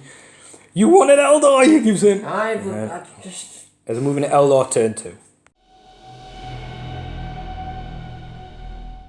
So, decent-ish cards for the Eldar, I think. So we've got Master the Warp, which is always good for the Eldar. And then we've got Combined Strike. So if I kill something in one of the phases, like Psychic Shoot and Fight, I get a point. If I kill something in 2, you get D3 points, which would be 2 for the mission rules, any D3 rules. And if I kill something in every phase, I manage to get D3 plus 3, which would be 2 plus 3, 5 points. So we'll take off the Psychic powers we've got. We'll assess our situation. Oh, and we'll go into the Eldar movement phase. That was brutal. The Marines really, Mephiston didn't really do well there. Like I said, it's a learning curve. You know, you should have really attacked those Shining Spears, got rid of them, worried about the characters later. The Phoenix Gem going off was the... If I didn't have that relic on that guy, you would have been fine. You would have still been rocking around. But very tough. I think the big points gap are cards. Yeah, one of them, Master of the Warp's a Purge card as well, which will score me an extra point, which I just remembered. The cards are going to determine a lot, and you're going to need an excellent second turn. You're going to need an absolute blinder. Right, these guys we envisage being fully dead, so with that in mind, they've moved out of the cover, so we can actually see people now. Because I don't think I'd have fit everyone up here or up here to get some shots, so there'll be a -1 to hit. These have advanced over to here, just to preempt this guy coming in later, and maybe he's just lay a lot of fire down. Oh look, I've moved the scenery out the way.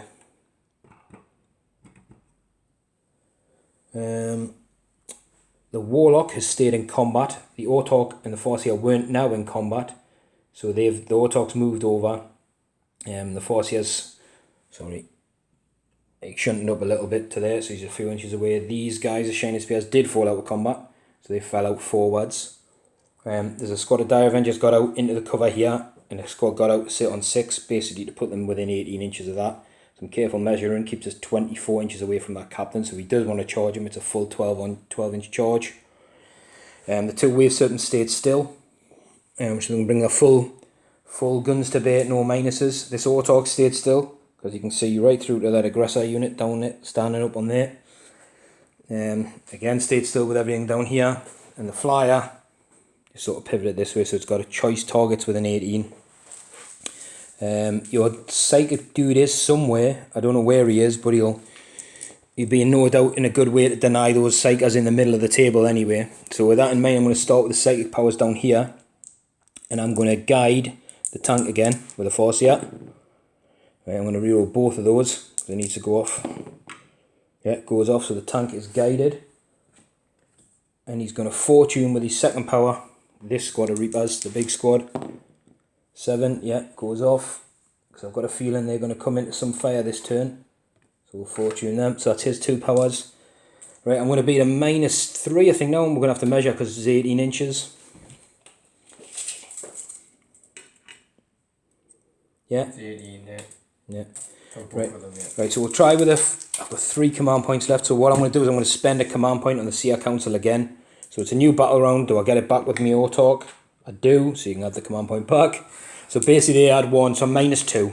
Call it -2. So the first power I'm going to attempt, I'm going to try Smite on those intercessors in front. 8, -2 is, yeah. So it still goes off, so it's D3 mortal wounds, just the 1. Off of these. Yeah, there was a wounded guy anyway, wasn't there? So that helps a little bit. Then I'm going to attempt a Doom on -2. Needing a 9 on the top aggressor unit, because that's the one the Reapers and stuff can see. and the auto, the thingies.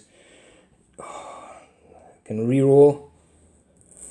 I'm tempted to do both, but there's a 1 in 6 chance for the perils coming in. Oh, he's on 5 wounds. Let's reroll both. Nah, so it doesn't go off. Right. Minus 2b3. So I'd take D3 mortal wounds on a 4 up. First. Yeah. Yeah, so D3 mortal wounds. Just the 1, and he gets to ignore mortals on a 5 or 6. No, so he's took another wound. If they were a peril, I would get Who was it did that? the Forcia.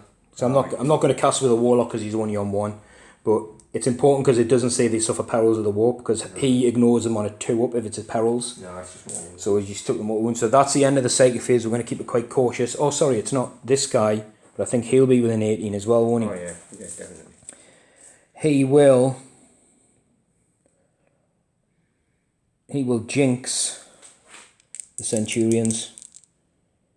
I think, what do I smite? You got me thinking now. Yeah, we'll try a jinx on these guys then. So we're looking for a 9. Oh, it's an 8. It's close. So it fails. So on a 4 up. Oh, that was going to be a 6. No, that would have been nice. Like I said, the only reason I did it, I couldn't die off it. So it was worth a 50 chance you'd get it, 50-50, and then, you know, I'd take some hits. But anyway, we're going to go into shooting phase. I think the important one was the guide on this. So with that in mind, I might do this guy last, because obviously there's a Thunderfire cannon there that'd be nice to get rid of. But if I can get rid of other units like Centurions and stuff like that, then it could be a case that really I'm taking the punch out. Actually, we'll start with these guys because they're right down there. Do 5 sniper rifle shots, hitting on 4s now at the aggressor squad on top of the building, on top of the crate, sorry. So 5 shots hitting on 4. I've got 4 hits. You're T5, aren't you? Yeah. 5's 2 wounds, 6 on mortal in addition. Right, no wounds. Didn't expect anything there, but it is what it is. Yes. Yeah, so these guys are within range of the aggressors that are up there, which you can see, because they're out of the ruins. So we're looking for 3s. I'm out of range of the Autoc to reroll 1s. That's a pretty good hit roll. That one, a wound roll would be nice. Looking for 5s, 6s or better. Just 2. 2 at -3 because of Blade Storm. So 2 6-ups. Got a 6. 6, so took a wound off an aggressor. The Forcia is going to go for the same unit with his shuriken, twin shuriken pistols. So we're looking for 2s. No, I think he's just out of 6 of the guy as well. So no wounds from him. So he's fired. This guy's got a shuriken pistol, so you put it in combat. Why not? He's within 6 of the Autocs. You can reroll. Missed. Just trying to do all the small arms first. Right, these guys down here will put their laser lancers into the bottom squad, and the shuriken catapults into aggressors are 2 wounds, aren't they? Yep. Into the top squad. So we'll do the laser lance from the normal guy. We can reroll 1s. He's hit. It's a 3 to wound, strength 6. It is a wound. It's at -4, so no save, 2 damage. So it's an aggressor. Now that was the bottom one for the laser lance, and the little piddly guns are going in the top ones. So the Exarch with his strength 8 gun has hit. Doesn't wound. And I didn't get Doom off, did I? Because it was denied. He gets to shoot again. If he's within range of the banner, yeah? Yeah, I need to roll a 4. Yep. So he does. So you do that now as well before we interrupt anything else. So And then D. So there's 2. The little guns up here cause 3 wounds with 6s as well, and Scott Field he says. But on 4 ups, those guys will get the fire as well. So 1 does. So we'll take a body off if you want, and then you can have a decide, have a good think about where these shots are going to go. So the first guy, the way he's took them off, they're actually both closer to the Autoc, who hasn't shot yet. So the first guy's going to go into the Autoc on 1 wound remaining for his Phoenix gem. So he'll be hitting on 3s.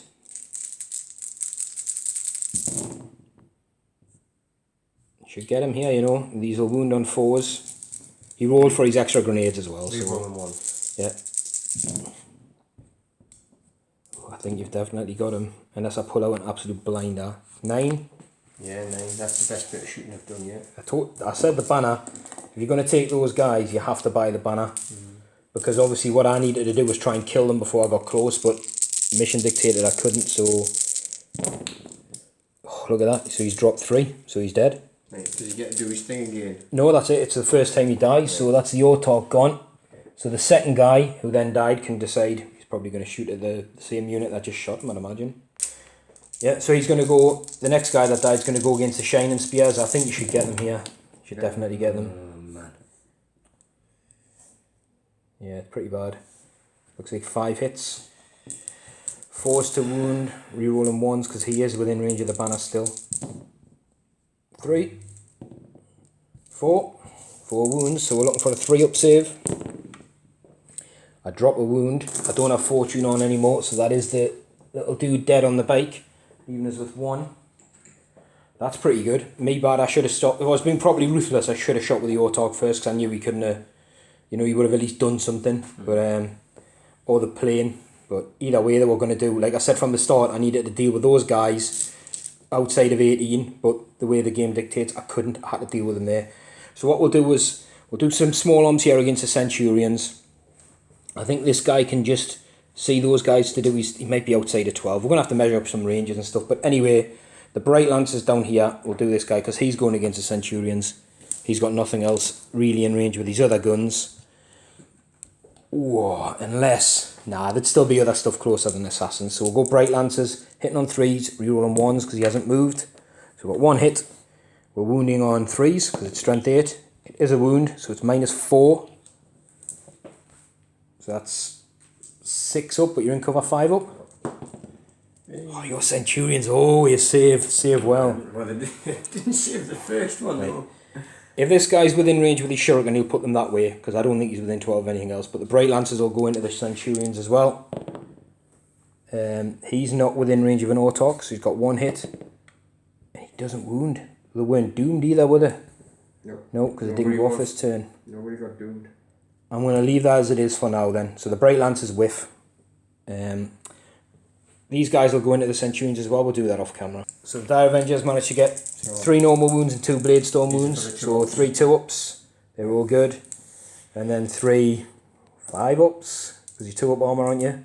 Yeah. 3 5-ups, 4-ups even. 2 5-ups. Yeah, well you passed them all anyway. Passed them all. No, you passed it. Because you're a 2-up down to technically a 1-up in the cover. -3 is a 4-up. Oh, so you've definitely saved it. It's scary, like I said, because I need to kill those aggressors, but them shooting back. Like, this unit can't charge anyway, because he fell back. Unless I use a strat, which I'm not going to do. Have a think. Have to have a think whether I go with a jet plane. The jet plane's going to go into... Oh, see, I want to get rid of the aggressors. But I want to get rid of the... Actually, we'll go with this against the Thunderfire Cannon. 2d6 shots, guided. 11. We've got an awkward left-handed roll here. So we're looking for 3s, guided, so re-rolling. The Autarch is there, which will give it 1s, but it's better to guide. And we're looking for 3s to wound, we said before, didn't we? What's the strength? Strength 7. Again, I've got no 6s, which are like really good, like Bladestormy ones. But that's 7 saves, just flat. So, 2s. 2s. Oh no, Thunderfire Cannon's 3s, but he's passed every single one. Yeah, because it will be in and obscured. Yeah, he's passed every save anyway on 4-up. Ooh, interesting now. It's interesting. Well, very interesting. It's definitely turning.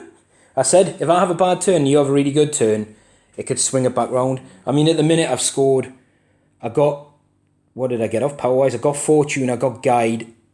Did I get a Smite? No, I don't think you did. Oh, I can't remember. I don't think so. Well, I didn't cast with him. I cast... You didn't cast with Autarch at all? Well, Autarch doesn't cast. The Farseer, I think, denied and he suffered a mortal wound. He did, he smit because one of these come off with a mortal wound, so I got the 3 powers off. One of them definitely didn't come off, though. It was his Doom. Right. Doom fail, because he removed the guy on a wound, didn't he? The mortal wound. Yeah. Which is what I was trying to get the 3rd power for. So I'm going to get 2 points anyway for Master of the Warp. Yeah. I didn't kill a full unit in the Psychic phase. I haven't killed a full unit in the Shooting phase. I might not kill one in the Assault phase the way this is going, but... Is the shooting finished? No, definitely not. I've got loads of stuff left. You might still then. Well, what I'm going to look for is, see, this guy's going to probably target that aggressor because he should kill him. And that will get me at least a point for killing something then and a kill point. But you know what? I'm gonna start with the Reapers. I'm gonna go the full squad of 5. And I'll roll a red dice for the Exarch because he can naturally roll raw ones. We're going to go against the Centurions and try and knock out some Centurions. So we're looking for 3s. Yeah, so the Exarch hit. We're looking for 3s. So 3 wounds at -2. So we're looking for 3 ups. And any failed ones are dead thingy. There's another dead Centurion. I'm guessing it's a Sergeant that's going to stay alive anyway. So kicked out a bit of fire, because even then, you know, that guy's hurricane bolters are a horrible thing to endure. Right, the 2-man Reaper squad. I'm going to go same target, Centurions. We've got 2 hits. We've got no wounds. No wounds. I want to CP one of those. We've got a wound. A wound. I think I got my CP pack this turn anyway for a strat or a psychic thing, I'm pretty sure. So I'm down to 2. He saved it as well. Right, this Alaitoc is going to go down at the aggressor that you can see on the top of the crate. So we'll hit on a 2 because we haven't moved. He can reroll 1s for himself. He's hit. We're looking for T5, 3s to wound with a Reaper launcher. It does wound. You've got a -2, so you're a 5 up, standing up there as a flagman.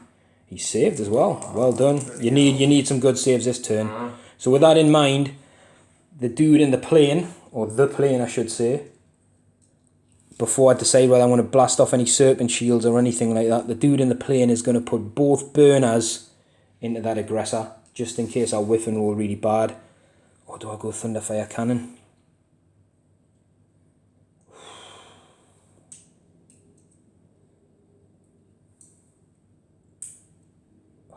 Got me thinking, how many wounds has Thunderfire Cannon got? 4. Right, Thunderfire Cannon. So 2d3 at the Thunderfire Cannon is 5. So 5 auto hits, wounding on 2s. Yeah, it's gone. Because it'll be -4 on its save. It gets a save of a 3 up. It'll not be obscured from the flyer. No. So it'll be 6 damage. No cover save for area terrain. No, because it needs to be in and fully obscured. And from the flyer's point of view, it's not going to be obscured. It's hiding the cover, isn't it? So we're going to get rid of the Thunderfire Cannon and leave the gunners. That'll keep my backfield units safe. I tell you what I'm doing is I'm making sure that they're never visible. And yeah. It's just ridiculous. It's just... To be honest, you picked a good position, but I did say at the start, didn't I, whether you split them, because having them together, it would have made no difference because that killed one. Yeah, you rolled ridiculously well saves, but yeah. And they were in range of everything. Yeah, they were in a good place. They just come across a unit that's pretty good at killing stuff from above them anyway. So just deliberating a lot there whether to go with a Serpent Shield and throw it off. I think I'm going to keep it for now and keep this guy's Overwatch if he's still alive, which he probably won't be anyway. But he's blocking some of the characters as it is from now from being shot, even if Scott falls back.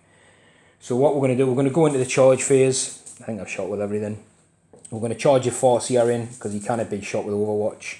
You can't really fail. We'll charge him in. He's in, and we're going to charge in the Dire Avengers as well to try and help mop up those Marines. 7 inches. So we'll move everybody in. Scott's out with CP anyway for interrupting on you, so we're not going to be doing any interrupting. And we'll come back and do some attacks. We end up looking something like this. So obviously string them out so they won't all get to attack. But and we have to go with the Dire Avengers first. They charge, I suppose. So we'll get some attacks. I think 4 attacks, 2 guys and an Exarch. So we're hitting on 3s. We're wounding on 5s. See if we can tickle some wounds off. So 2 hits. We've got a wound. So there is a... No, there's not a wounded model in there because he died, didn't he, to the smite.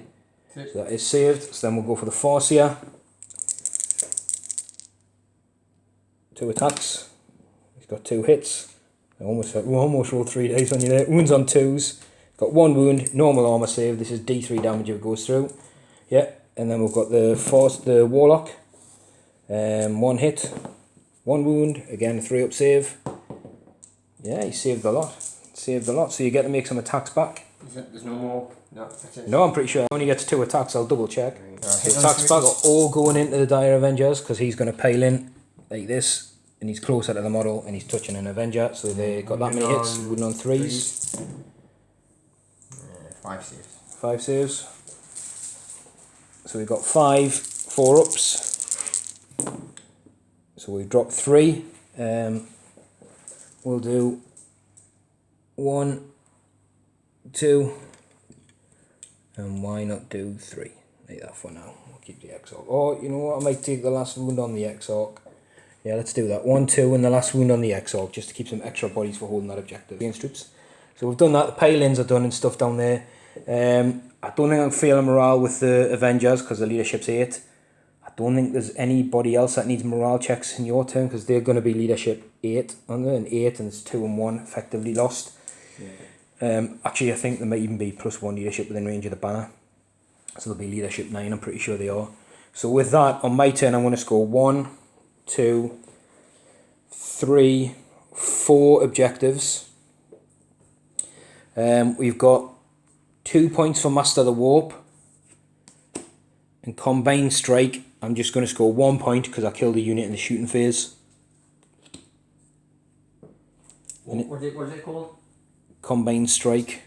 So basically you get points if you kill something in every phase, but I only did it in the shooting phase for 1 point. And in terms of units killed, it was just the Thunderfire Cannon, so just 1 kill point. 2, 3, 4, 5, 6, 7, 8, so you're on 18. Yeah, and like I said, the Centurions are good because their leadership's 8, so they only lost 1. So we're going to have a look. Obviously, I've scored all my cards. Going into Scott's turn 2. He needs a really good turn here, and a good draw would be essential. So let's see what good luck. See what cards you get. Oh, right, definitely doable. Overwhelming firepower. Kill something in the shoot. You've got 2 Vindicator Assassins there and loads of guys. And I've got a lot of units. Right, so there you go. They're good cards. Hold the line's definitely going to be done. You've got Assassins in your backfield. Overwhelming firepower. 3 or more units. Let's look at this realistically. You're in combat down here. You could pistol shot this guy. This guy's on his own.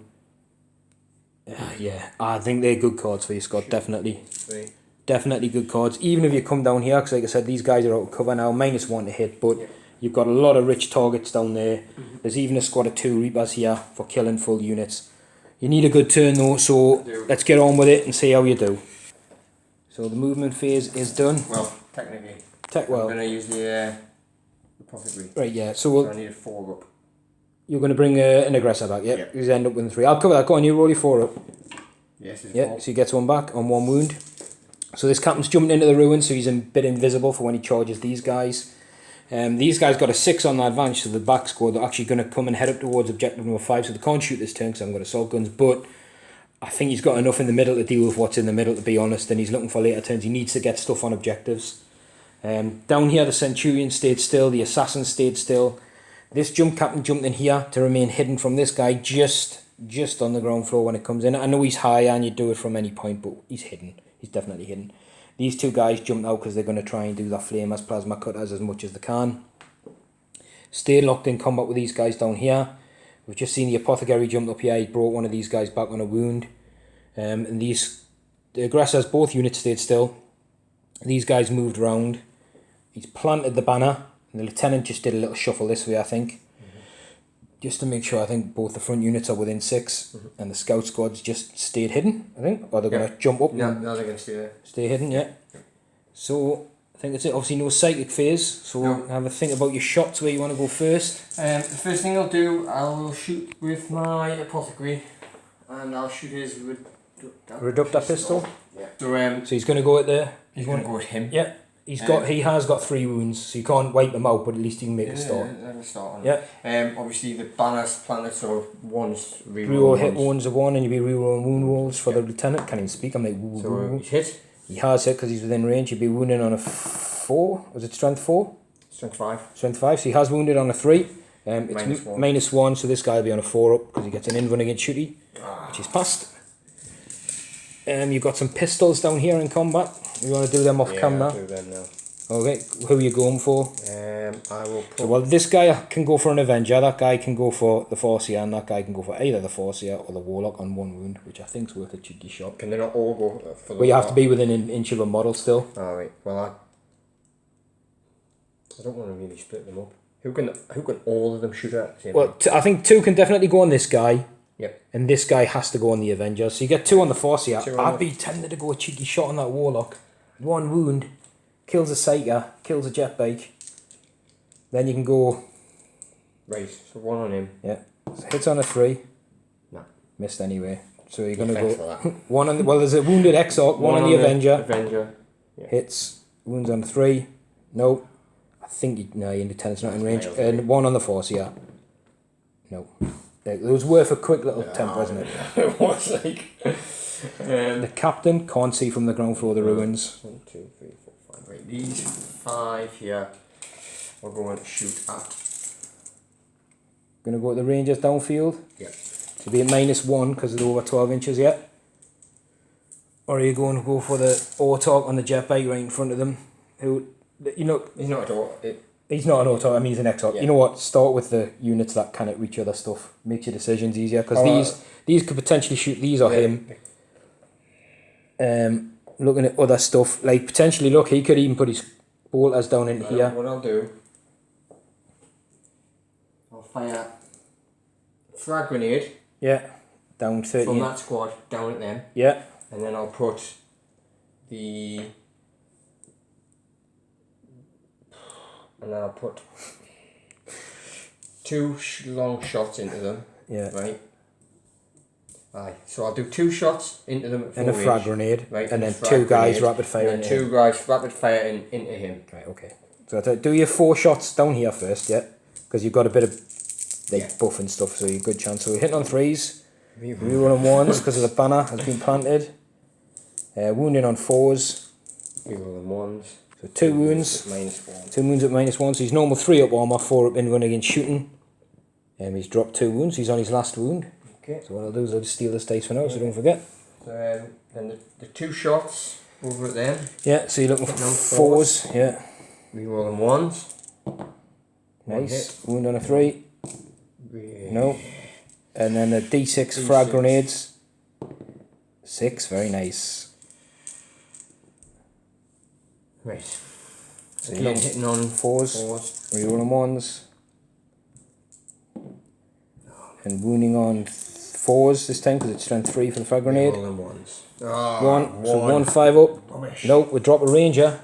That's what you wanted because you wanted to make your captain's job a bit easier. Oh, not really for this, I think, because these guys are definitely living on borrowed time. I'll take off this one. Good. Mastercrafted auto bolt rifle, which is assault 2. Yep. Yep. So he -1, so he's looking for 4s. So he's got 1 hit. Looking for 5s.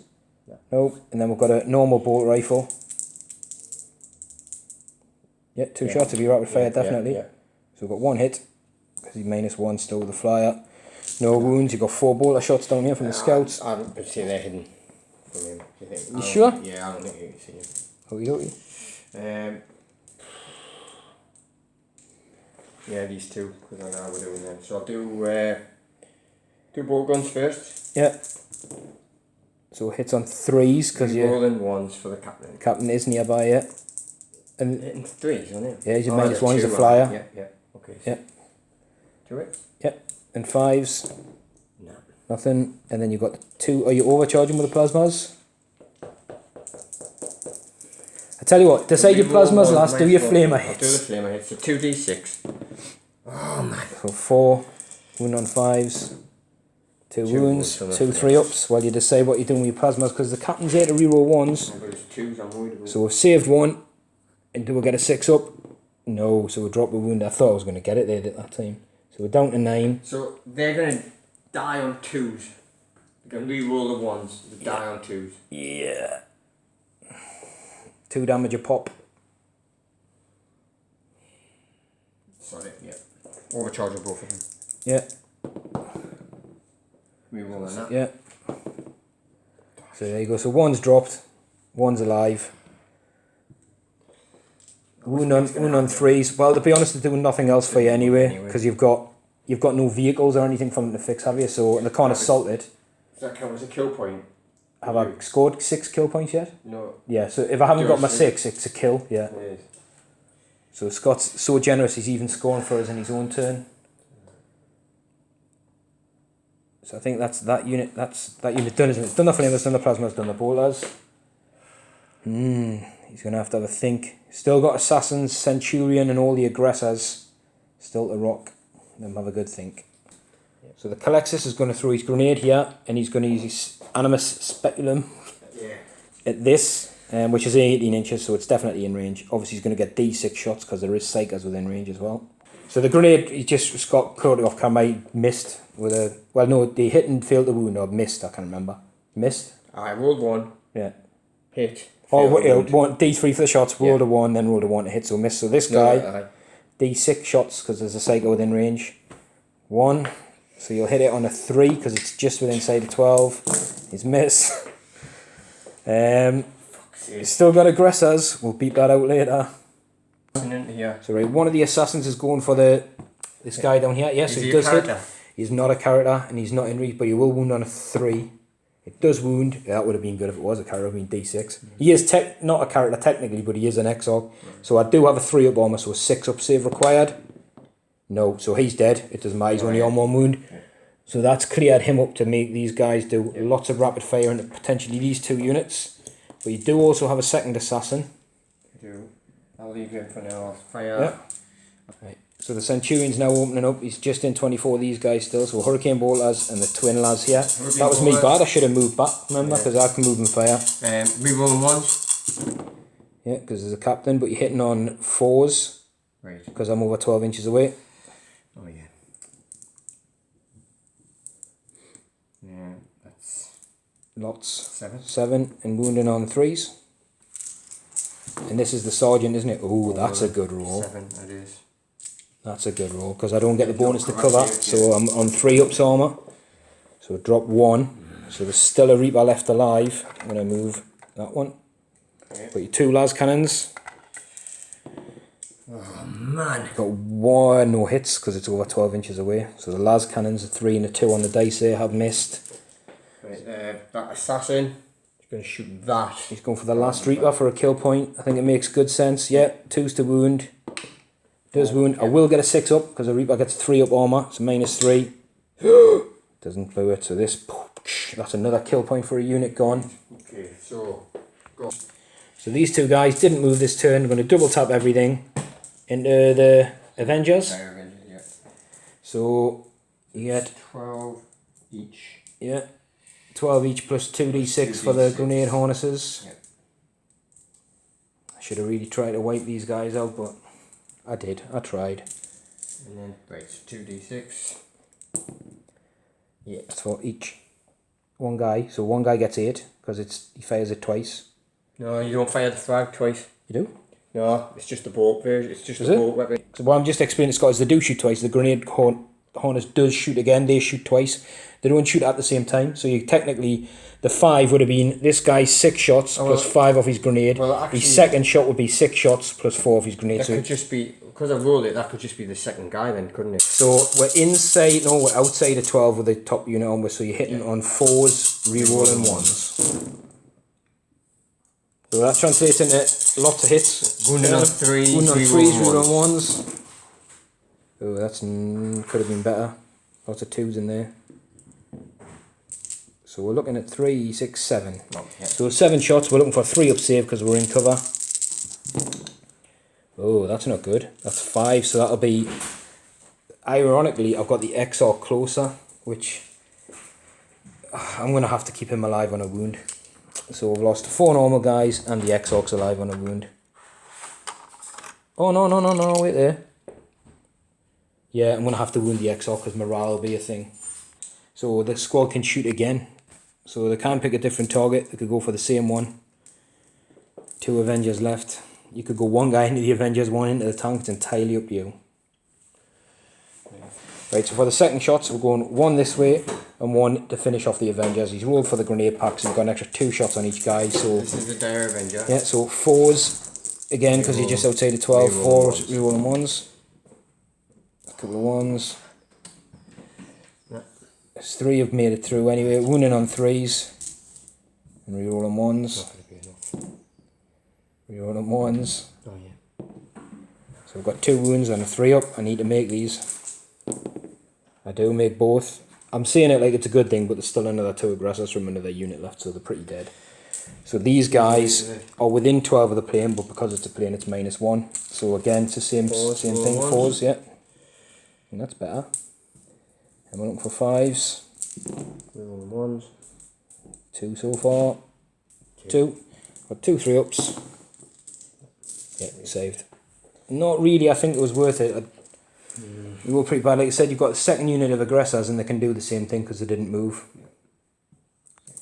So Scott's going to go first wave. Both of them are going to shoot these guys. So 2d6 for the grenades. 7, nice.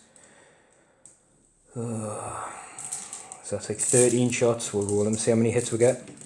And you win on 3s. Oh, that's a good roll. So I've got 1, 2, 3, 6, 10. Right. I'll get an extra dice because there's 9 in my hands. So as you can see already, I say 1 3s, yeah, they're dead. Right. So they can shoot again. And that's a kill point. I think he may be going for this guy.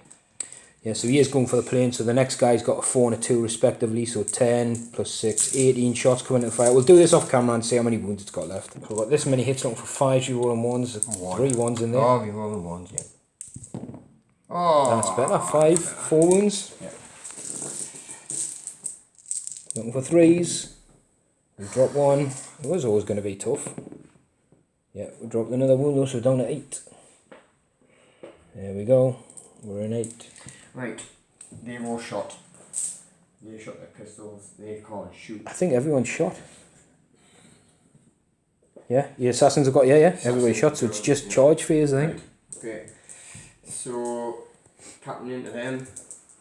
Yeah, can't fail. He's in. 4 inches. I can't overwatch it. You got captain down here. You said you were going to charge. Yes, tapping into him. Yeah, 6. I think it was when he's away. Measure it because it was close. Because you took them right into the building. I think you might be in. Yeah.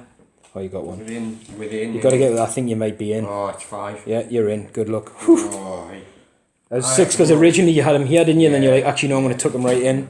I have rolled up my Paul and dice. But you're in. That's all that counts. And I think that's it, isn't it? Because everybody else was like in combat already and stuff. I'll do him first. 4 attacks. Are you sure you want to go? I've got points to interrupt, but that's alright. Yeah. Sure. My dudes down there might kick your captain to death. They might. Definitely going to go with him first. So I'm going to spend 2 points again to do lightning fast reactions. Right. I think you're out with yeah, I'm out of CP because I don't get any back. So what's that mean? It means you get another -1 to hit. So you're hitting on 4s and you can't reroll 2s and 3s. So 4s rerolling 1s. Ooh, there's 1 hit and 2 1s. 2 hits. You'll be wound on 3s. 2 wounds. 2 saves of a 6. No, and then it's a flat 6 damage. Got too many dice in my hand. Put some back. Looking for 6s. No, she's down to 2 wounds. You're getting them eventually. You're chasing them. It's not what I really wanted to do. Like, he's still going to be able to do a lot of damage. Yeah, he's auto hit. That's why he is nasty. He's sort of like, if you can't deal with him straight away. But look now, he's in a much better position for you to deal with. A random shot from one of these guys, he's out the sky. I'm not some bolt of expecting fire. anything over here to be left. Well, I hope not. Because what we're saying before is these Reapers, that Reaper squad there is important. Because if this Centurion goes, it could potentially open up the Assassins to being closer targets and stuff. But anyway, I'm not going to spend 2 points, so you can go back next. You haven't got 2 points. Well, I don't have any points left to spend, so you can go down here with this guy who gets 5 attacks because he's the death company. Yeah. Hitting on 3s. Yeah. Rerolling 1s. He's got enough hits though. He'd be wounding on. He'd be killing on 2s. There's one left alive, which, if I pass a morale, will trump you because he's troops for the. Which isn't the end of the world. So in here we're going to have these 2 guys are going against the 1 wound warlock, and the sergeant's going to go against the Avengers. So on the warlock. So on the warlock, so we're hitting on 3s. Ooh. Wounding on 4s. It's not the end of the world. He's only got 1 wound. Harsh. It is the end of the world. No, they're still alive. Every bad dice roll I do. And the Sargi, doesn't the Sergeant get 5 attacks? Sure, he rolled 5 before. 2 because he's a Sarge. Yes, no, 3 because he's a Sarge. 1 for he's a. Yeah. Yeah. So we get another dice. Right, so you got 3 hits. Wounds on 3s. 2 wounds, so we've got 2 4-ups. We passed 1, fail 1, which was the Exarch anyway, so he's dead. And then we'll do some attacks back. I'll tell you what, we'll do these guys on camera. We'll do the Avengers and the other little guys off camera. So The Warlock, he's got 2 hits. I'm going to roll the Forciers at the same time because the weapons are the same. He's missed, so we'll wound on 2s. Got 1 wound, no minus. Nope, saved. So we'll do some little ones off camera. So attack back down here, no damage. No damage down here. I was really surprised he lived. Oh, I do need a leadership down here. So leadership 7, we've lost 4. He's good. That's big for me because that scores me that, well, it denies you the point at the end of your turn. And if I just move out of combat and don't do anything, it scores me a point in my turn as well. So it is pretty big, that. In terms of margins of fine, we actually moved the game though. This actually wounded him, hit him, wounded, 2 up on the armor save. So it's not killing him, but every little bit helps. So that turn anyway, you did score well, didn't you? You've got... I scored okay. Right, so you got a kill point for the Reapers, you got a kill point for the Shining Spears. Kill point for the Dire Avengers. Kill point for the Avenger Sword, so you got your 3 kill points. You also got 2 points. 2 points for overwhelming firepower for killing 3 units, so that's 5. And you're on 1 objective, so that's 6 points. So, considering what your first turn was like, and you were, you did really well, considering that you didn't have many units as well. We got Scour the Skies, Area of Denial and Legacy of Sorrow. I'll keep it, there's no point in getting rid of it yet. Which is killer character. Well, the only unit you've got in is a Tech Marine and a couple of Jumpy Captains and stuff, so... Anyway, we'll go into the Eldar turn and see what we can do. Turn done. I can't even remember what my cards were. Killer Fly unit, Area of Denial, Legacy of Sorrow, killer character. Right. With that in mind, this wave certain has moved up slightly. The closest visible unit now being the Centurion in case I need to disperse my shields. This one stayed still because the Centurion is the closest visible. The Reapers have moved back just to be outside of 24 of this guy. He stayed still. Alaitoc stayed still. This guy fell back, so he's still within 3 of this. Actually, you can move 7, can't he? So I'll fall back. Oh no, I don't want to make you. Yeah. Yeah, we'll fall back this way, and I'll make sure the jet bikes move this side like that. So we're going to fall back, stay within 3 of this. The jet bikes, which were here, advanced, and then still moving fire without penalty this side. So he shouldn't be able to get both units within an inch. And we're trying to make sure his captain can come and attack stuff, but he can't kill everything in one fell swoop. Dire Avengers fell back. These 2 units here have just sort of stayed locked in combat. Because there's not much else really they can do. I could have zipped away and stuff. Actually, will I zip away with a force here and get some powers off? Still in the movement phase. The plane's gone anyway, and then he's turned this way, so he's got stuff in range.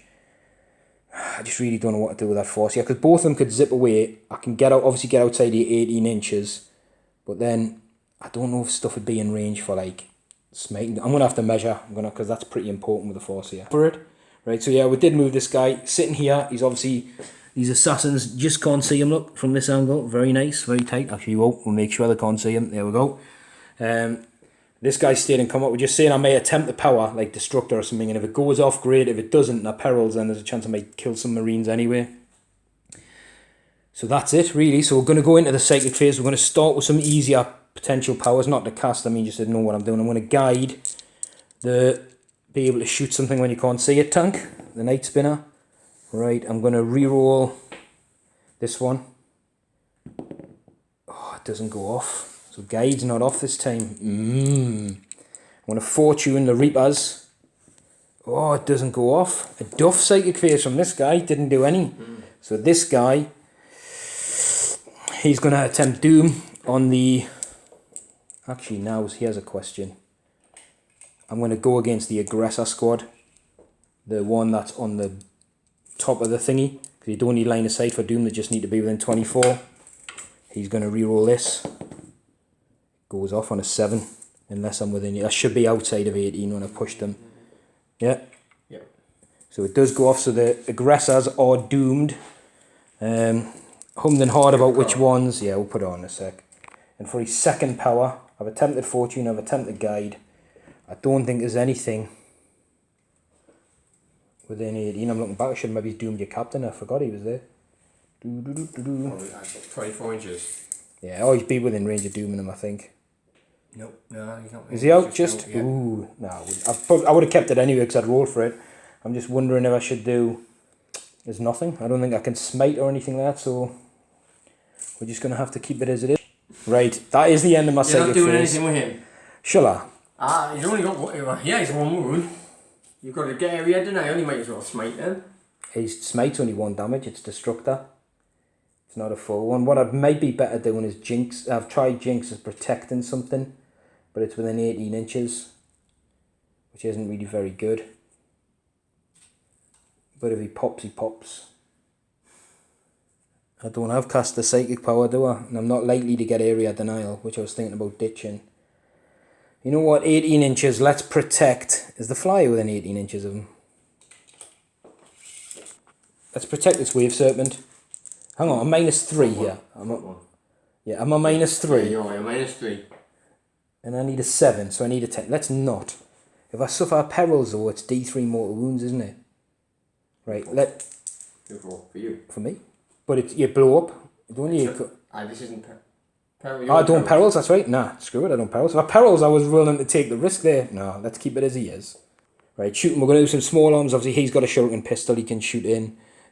He can't shoot because he fell back. We'll do some shots down here and stuff. Just going to keep the big guns for camera, so we'll do a lot of little piddly bits and guns all over. We just got carried away, that was just rolling. So basically, we've done nothing down here. Passed all these saves, nothing down here. This guy absolutely whiffed with his guns, didn't even hit anything. This guy's got a hit with a bright lance and a wound on an aggressor. Oh, hang on, wait there. He's got 2 wounds on an aggressor because you're doomed, which I forgot about. So there's 2 go through, so they're D6 damage each time. So the first one kills an aggressor, the second one kills an aggressor. So do you get the fire back because you're within 6 of the banner? No. Oof. That was lucky. Take your stinging card. Right, that was lucky. Its other guns weren't in range of anything to do anything, so it pretty much did as good as it could do there. Decisions now. Right, these Reapers. 4 Reapers and an Exarch.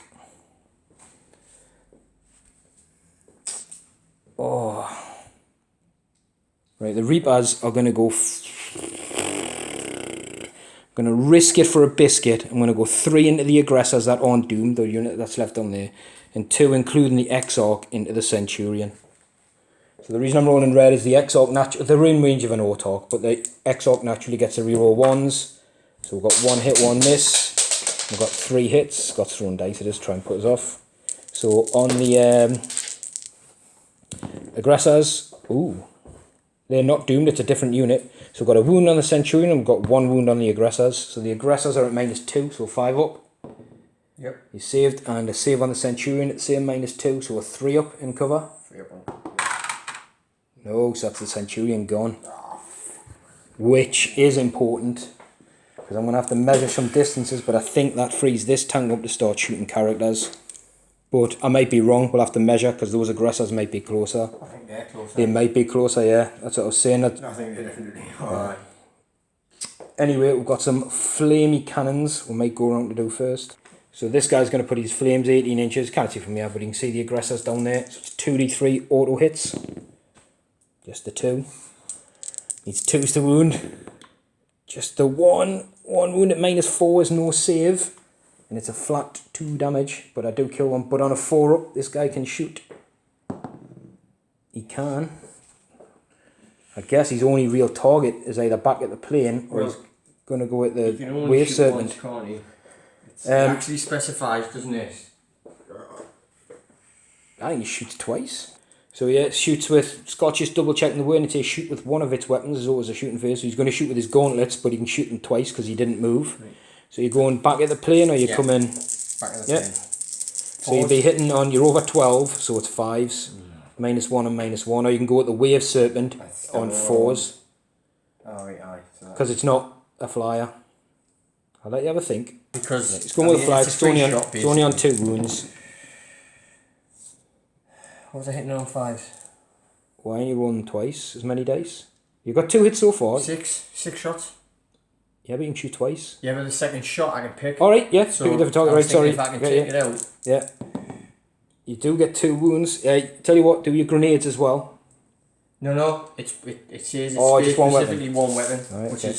So for 2 3 ups. He's alive still, but I've got a 6 up on that other one. Yeah, so he's down to his last wound, so I'm assuming you're just taking the next one. On him anyway. Yeah. Rerolling ones. Yeah. 2 hits, wounding on 5s, rerolling 1s. Rerolling 1s. Oh, I thought you were going to get him there, you know. I thought you were going to get him. I thought I was as well. Yeah, so this squad here are closer to the tank down here, which means this tank is going to shoot at... Do I shoot at the last aggressor?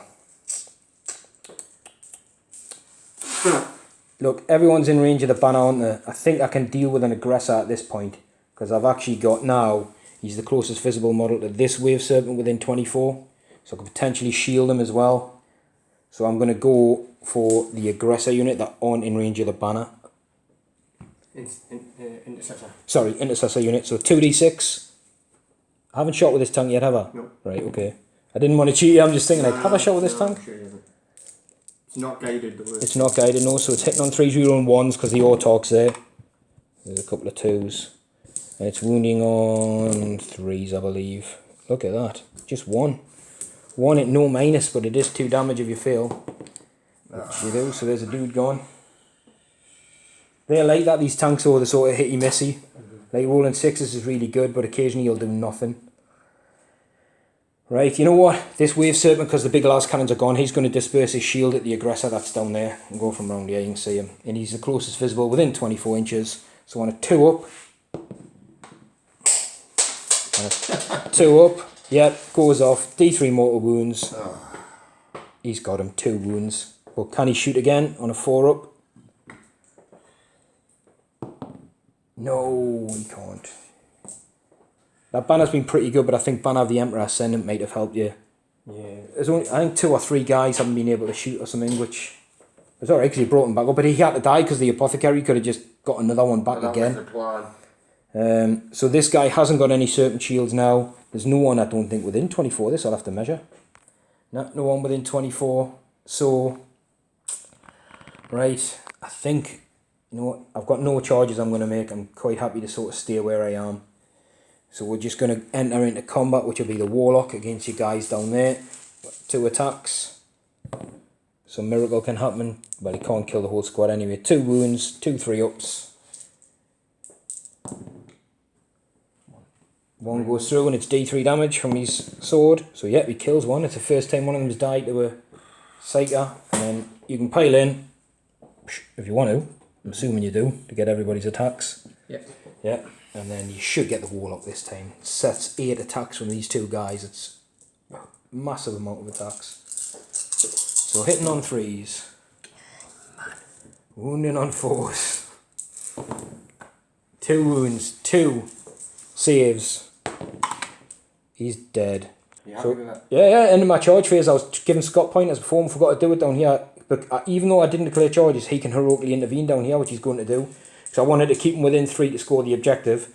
And these were just a bit further out of range. So he's going to go for the troop option, which will stop me scoring it. Yeah, so they all hit. And he's definitely dead. And then you can pile in 3 inches towards the closest, which means you're probably going to go like that, but staying within 3 of it. Yeah, I don't think you could tag them from there, they're too far away. Just aye, so But- if I can still. Exactly. Just stay next to it. Well, it doesn't matter. No, it doesn't Because matter. no one's going to, so I want to be as close as them as possible. So you can't fail a charge at all? Yeah. Right, okay. Even though you couldn't. Oh, I know. Well, if anyone can, you can. Yes. But from where you were, it would have still been in. So that's the end of my turn. I'm still going to score this because I've got 3 Dire Avengers to your 2. But it's going to be, I'm not going to get Area Denial. I'm not going to get Scour the Skies because I didn't kill something with a fly keyword. Legacy of Sorrow. Did I kill a character? No. I didn't even kill a character. I can only deny ditch 1. So what I'm going to do, because I think you'll just pile men forward. The next turn.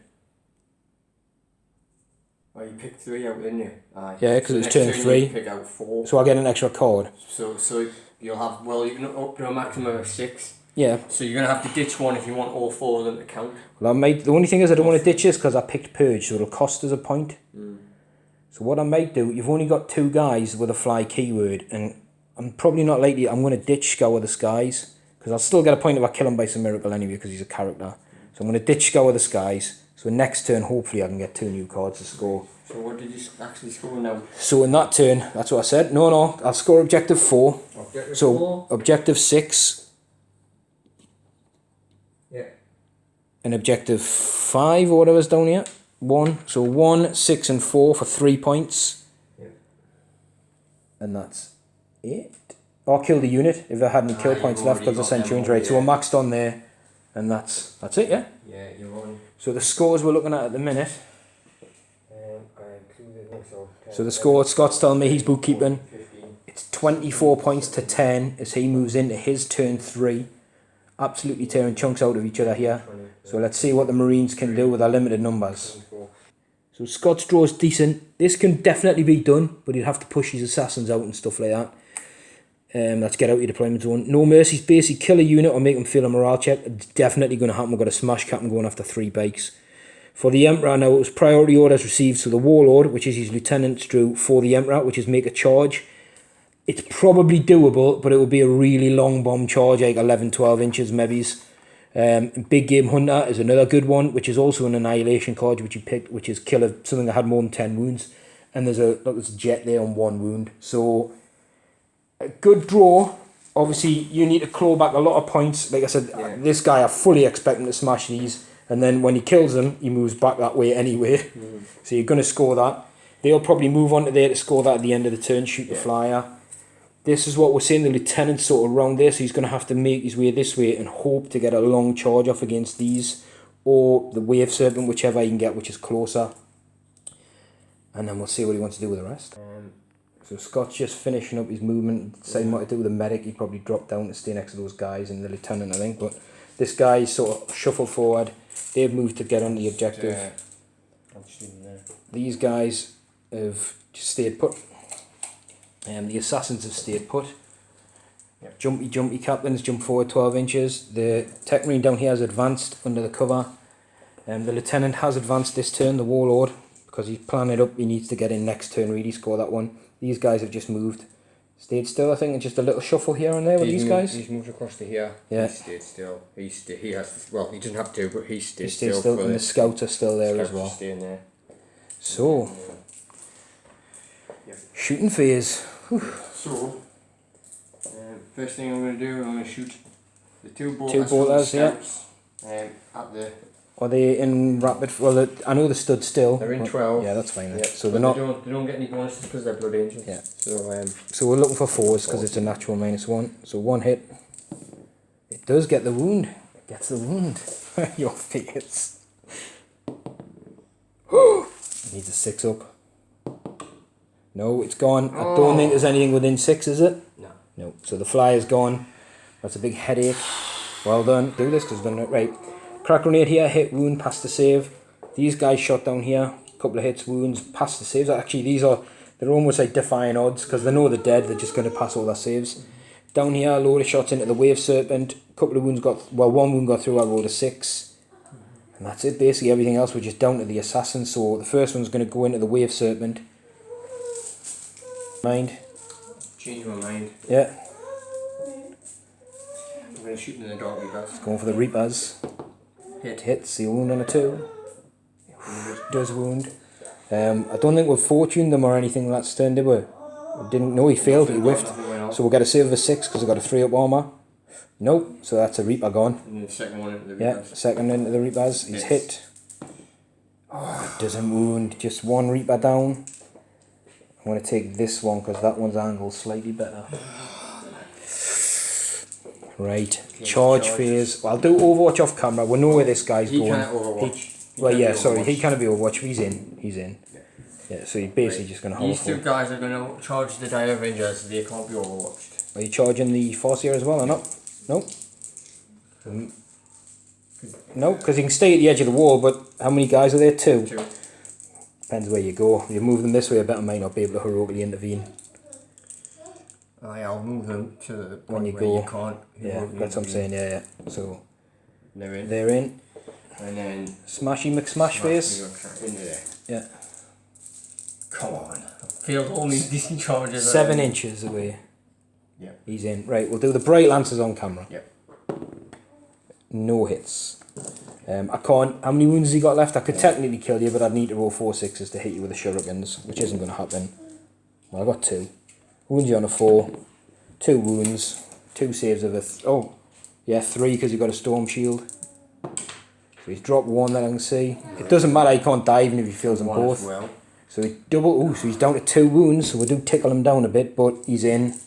He's probably going to stand and make sure he's within 3 of this. See what I'm going to do, I'm going to make sure I'm there and then I'm going to cover when if anything happens as well. Good, smart move. Right, so I'll do his attacks first. Okie dokie. No command points left anyway, so he's hitting on 3s, he's rolling 1s. He's got 3 hits, he's wounding on 3s.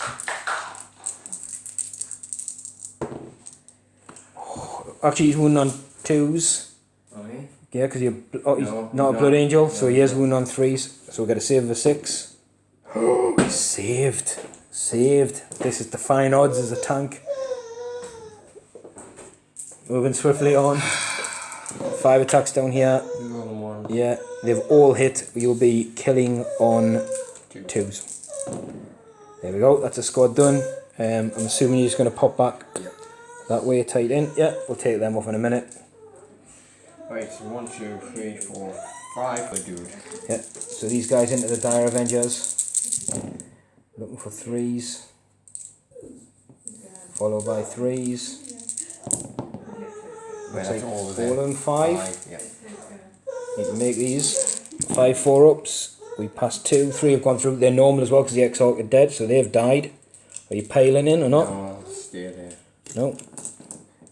You've reached your max 6 kill points anyway, haven't you? Both have, so we can't get them. The Wave Serpent. 3 attacks on this profile, hitting on 6s. It's got a hit. It's got a wound. Oh, I thought I was going to wound you. I actually thought I might kill you, but I'm happy with that. He's sort of done what he can do, as much as he could do anyway. So your cards, you will score. You definitely get some points this turn. Okay, so I've got... You've got Big Game Hunter, that's 1. Well, I've got No Mercy, No Respite. So, score... And then 3. So you scored Do I get that one? 1, 2, 3. Yeah, your troops 4. 4 for the objectives. You also scored Big Game Hunter for 5, which was an Annihilation card for a bonus, is 6. And the other card, which was like morale checks, kill unit, you did get 3, which is a 2-pointer. So 8 points. You scored big that turn. Well, I've actually got 3 kills that I've registered on as well. But I only get 1 ply. Ah, no, that's right. Yeah. So I don't get... Well, let me total it up anyway. We drew the cards. It makes it very interesting as he totals them up. So in the turn 4, we now have Area Denial, which probably isn't going to happen. Legacy of Sorrow, kill a character. 6, 7, 8, 9. We've got I scored 9 that round. 9. We've got Defend 3, Master of Runes, which is cast psychic powers from the Runes of Battle or Runes of Fate. So either basically the Farseers.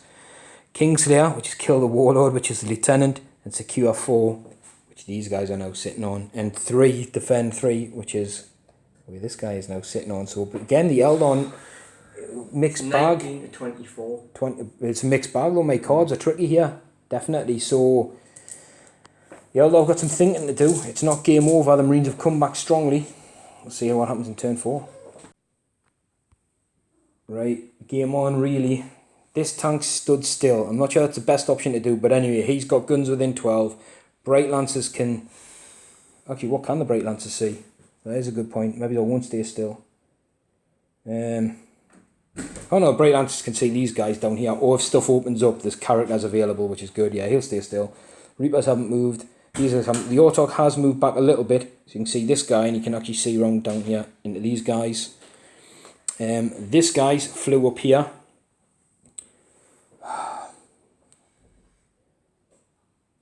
Sorry, this is going to move. It's going to move to there. Because that, if I can kill them with a smite, or mortal wound them with the shields off, I have to get rid of that unit, because that'll get me area denial. And it means I'll secure 4. So he has moved, he's there. Autoc's moving, see this guy down there. He's lobbed up here. Have to leave him alone, I can't do anything about him. The Wounded Wave Serpent has fell back over here to put us closer to the Warlord for Kingslayer. Got a couple of Bright Lancers and guns I can go into him in the hope I can kill him. That's about the best I can do. So this being up here, I'm just outside of 18 inches of your banner and your dude, so I'm not going to be hindered hopefully by psychic powers. But we're going to guide the big tank again, and hopefully it goes off this time. It does on a 10. We're back, we're guided. That's good. Second power, we'll fortune the Reapers. Right, we'll reroll that one. Nope, doesn't go off. This guy is going to attempt to smite. I have to do smite. Oh, it's an 11. It's a super duper smite. For 3, so 1's left on a wound.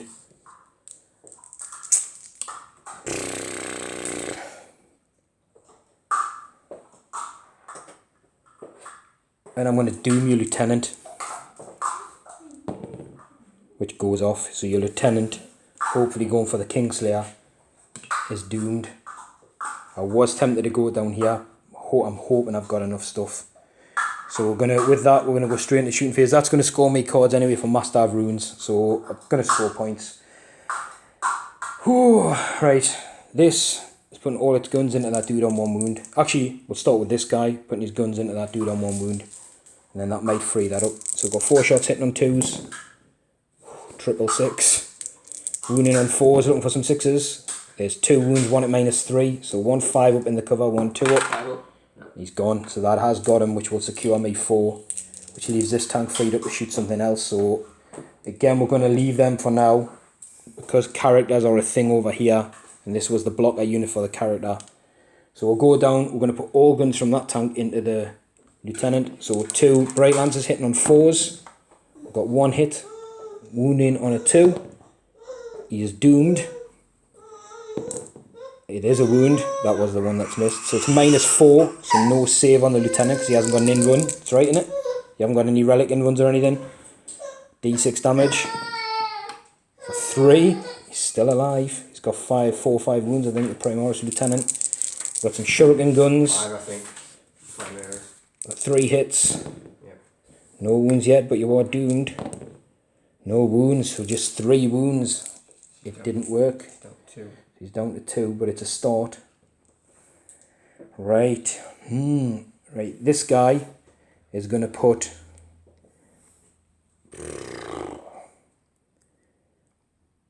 I'm looking at like almost equal distance down here. I'm going to put all the guns into this guy. So we'll start with the 2 Bright Lancers. He's moved, so he missed. And not in range of any Autocs. Then we've got a shuriken.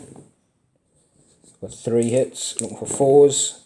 Right, we've got 1 at -3, so he's in. Well, he's on a 2 up on 1 and a 3 up on the other, because you're in cover. 2 up. Yeah.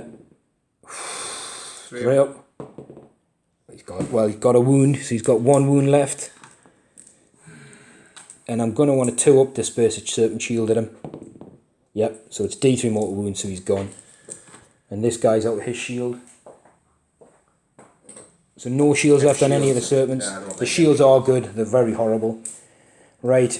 Again, let's come down and measure some ranges here. But this guy is limited really as to what he can see. And again, range is going to be a thing because there's just a lot of characters lying around now. Right. So the Autoc is going to go downfield at these guys. Probably not standing at the best angle to show everybody. At these intercessors. I'm going to do the solid round. I'm wondering if I should go strength 5. Solid round. Hits on a 3 because he moved. Wounds on a 2, so it's -2, so you got a 5 up. I should have went the double shot. Oh, he saved. He saved very good. Now, we've measured very, very carefully. This is closer to the Assassins than anything else. 2 of the Reapers are closer to the Assassins than they are them, but 2 are closer there. So we're going to go with the Reapers, and we're going to go 2 into the Wounded Assassin, and 2 doing the split shots into the dudes down there. So... the split shot, I mean, it's 2 shots, it's strength 5. So the strength 5 shots all hit. And we've got 3 wounds at -2. Let's double check for you, it's -2 on that one damage. So -2, 2 damage, just 2 Primaris down. And the other 2 Reapers. Did we say we're going for the fresh one? No, the wounded one, wasn't it? So we're going to go with the same shot, because it's 2 damage a time. So we're looking for 3s because we hit regardless of any modifiers. We're looking for 3s to wound. I've got 1. So you need 1 4-up. He's alive. Right, which means this tank is going to start pump shotting. Realistically, if the Reapers stay alive, I'm just going to pick you off piecemeal, I think. Or do I go for your troops and stop your score and stuff? Oh, decisions. You know what? There's assassins to be had. I think it's very rare you get an opportunity to shoot 2d6 shots at an assassin. Let's go for the fresh assassin. Oh. So we're looking for 5s with all the minuses for the assassin guided. So we've got 3 so far. Oh, that's a good roll. That's a good roll. Looking for 3s. Oh, this. Well, actually, it doesn't matter because the 6s would be, for the first time this game, they're like -4. You got 3, 6 on your fresh assassin, 6 4-up in runs. You get 5 wounds, so if you pass 4 of them, you're alive. No. Oh, 3's just enough to knock them down. So we're assassin down, your 2 wound assassin's still alive. I think I did have killer character, didn't I? So that was important. I think that's the end of my shooting though. So I'm happy I can't do any charges because everyone's melee's out of range. So in terms of the thingy, I'm not going to defend 3. I'm going to ditch that at the end of my turn. Master of Runes. Let's look at my card here. Is if you manifest 3 or more psychic powers, well I did a smite, a fortune and a doom. So that'll be 2 points. I haven't got Kingslayer yet. I did kill a character for Legacy of Sorrow. Is it Purge? Oh, that's a good question. Nope. It just says Craftworld 1. I do get area denial. I'm going to have to see how close you are. Because I don't think you're within 6, but you're probably within 12.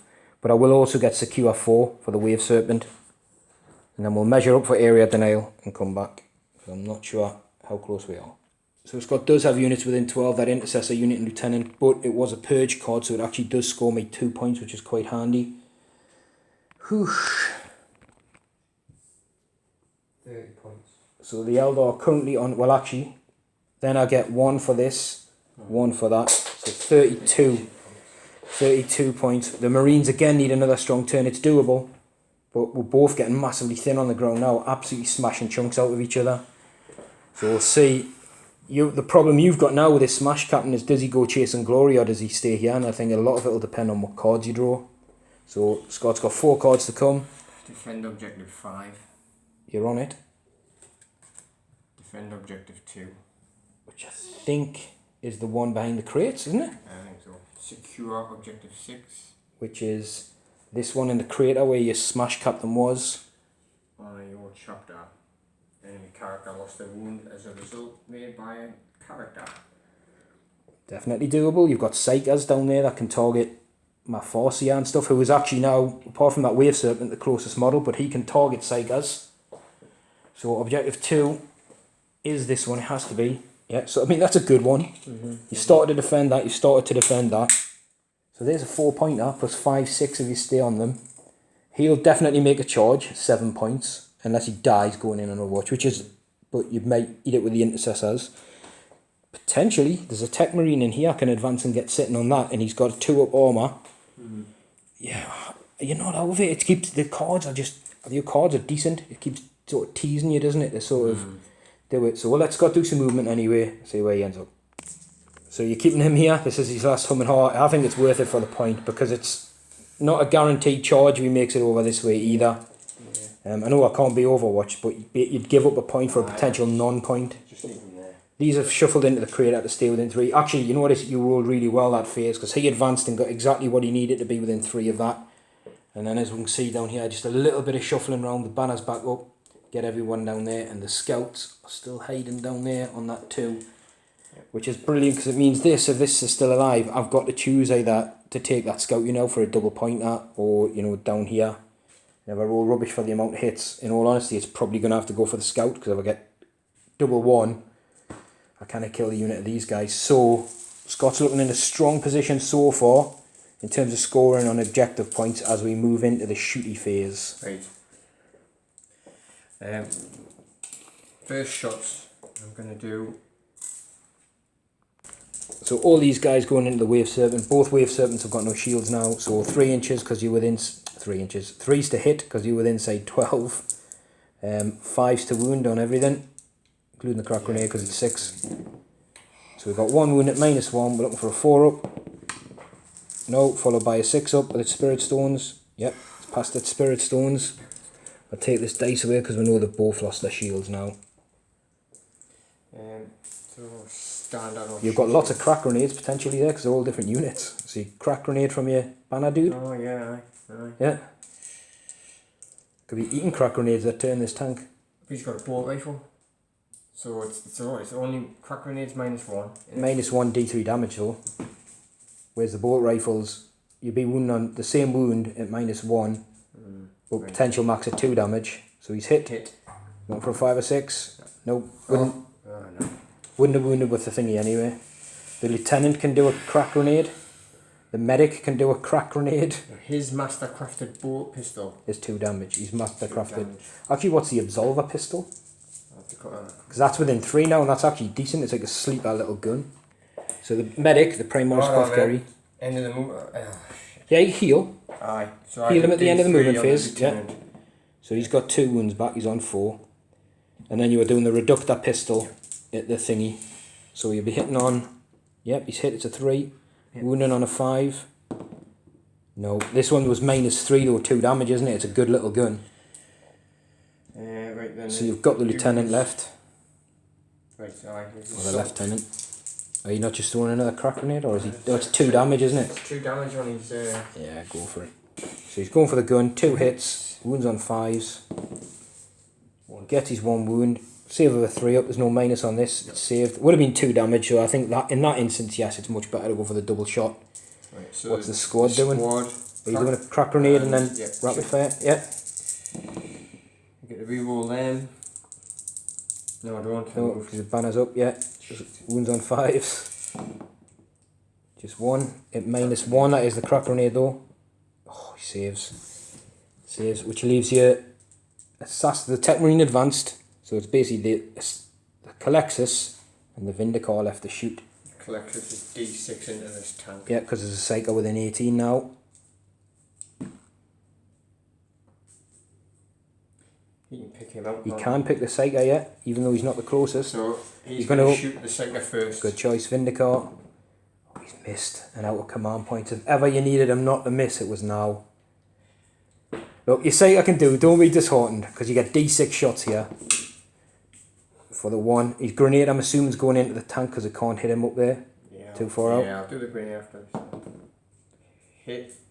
Hit. Missed because he's more than 12 inches away.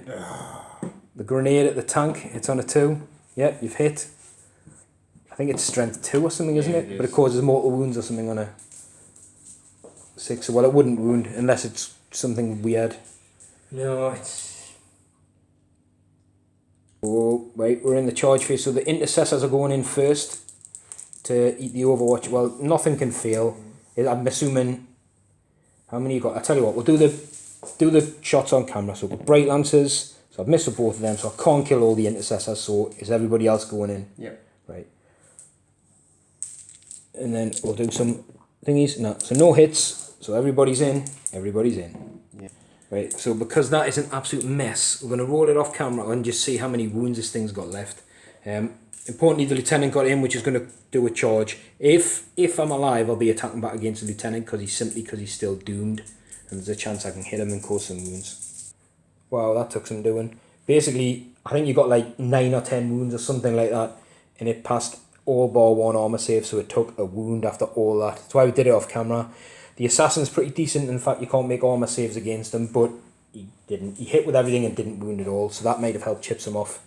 But anyway, look, at the end of this turn, the reason I went for the lieutenant as well is if I hit him, I did wound him, but he passed an armor save because he was doomed. So you're gonna get, let's total them up because you'll get quite a few, I think. So Scott, 5 points on his card. That charge was worth 3 points plus the warlord did it 4 points, and he's on the other objectives, and he started to defend 2. He had secure 6 and he started to defend 5. I'll let him tally them up as we're going to Eldar turn 5, and I'll draw 5 new cards and see what I get. So, still got Kingslayer.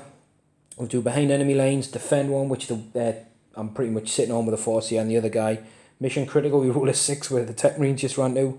Blood and Guts has killed something in the fight phase. I'd be massively amazed if that happened. And priority orders for the Warlord was defend 4. There's absolutely no way I'm going to even attempt it, because I couldn't get there anyway this turn. If I did, he'd just jump over and go for a nice Warlord kill. So we're going to have to do some moving around and see what we can do. Hopefully this turn, as we know, the Reapers will be able to pick on these characters down here, because although saying that, some of these might be a little bit closer now. It's going to be fiddly. We're going to have to see what we can do. Right. This end of the table has been well and truly abandoned. The Wave Serpents jump up here. So we can see down into those guys down there. This guy's actually jumped up because I'm going to have to try and get 2 bodies on here, because that Tech Marine, he's only got 2 wounds because he's a gunner, but he's got a 2 up one when normally he's in cover. He could prove a bit of a problem to shift. You know what? Let's move the force here. Move the force here around so we can get some double smite action on the go. Going to have to go for it this turn. We've got 1 Reaper, and whichever way I position them, that is closer to this assassin now, because the way these guys piled in. And 3, I can see down there, those Marines, you can see him just popping his head out there. Obviously this guy's moved over here, he's 19 inches away from the banner dude. And is he in 18 of the Psyker, this Colexus? I can't remember. Oh, yeah, no. Just out, so we're just out the minus range. This guy's jumped back for behind enemy lines and also given me some options on here to shoot at these guys, or if you need be, you can lend a bit of firepower this way on the troops. It's close as well. I'm not going to tell people the score, but it is close. The cards have teased us all game and kept us, everybody in this. So we're going to go into the psychic phase. We're going to guide the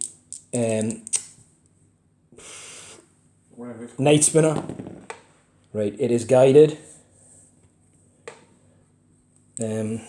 We are going to smite the Tech Marine. It's a 5. There's no denies in range as this, so I'm going to keep it for D3. Just the 1, so he's got 1 wound left.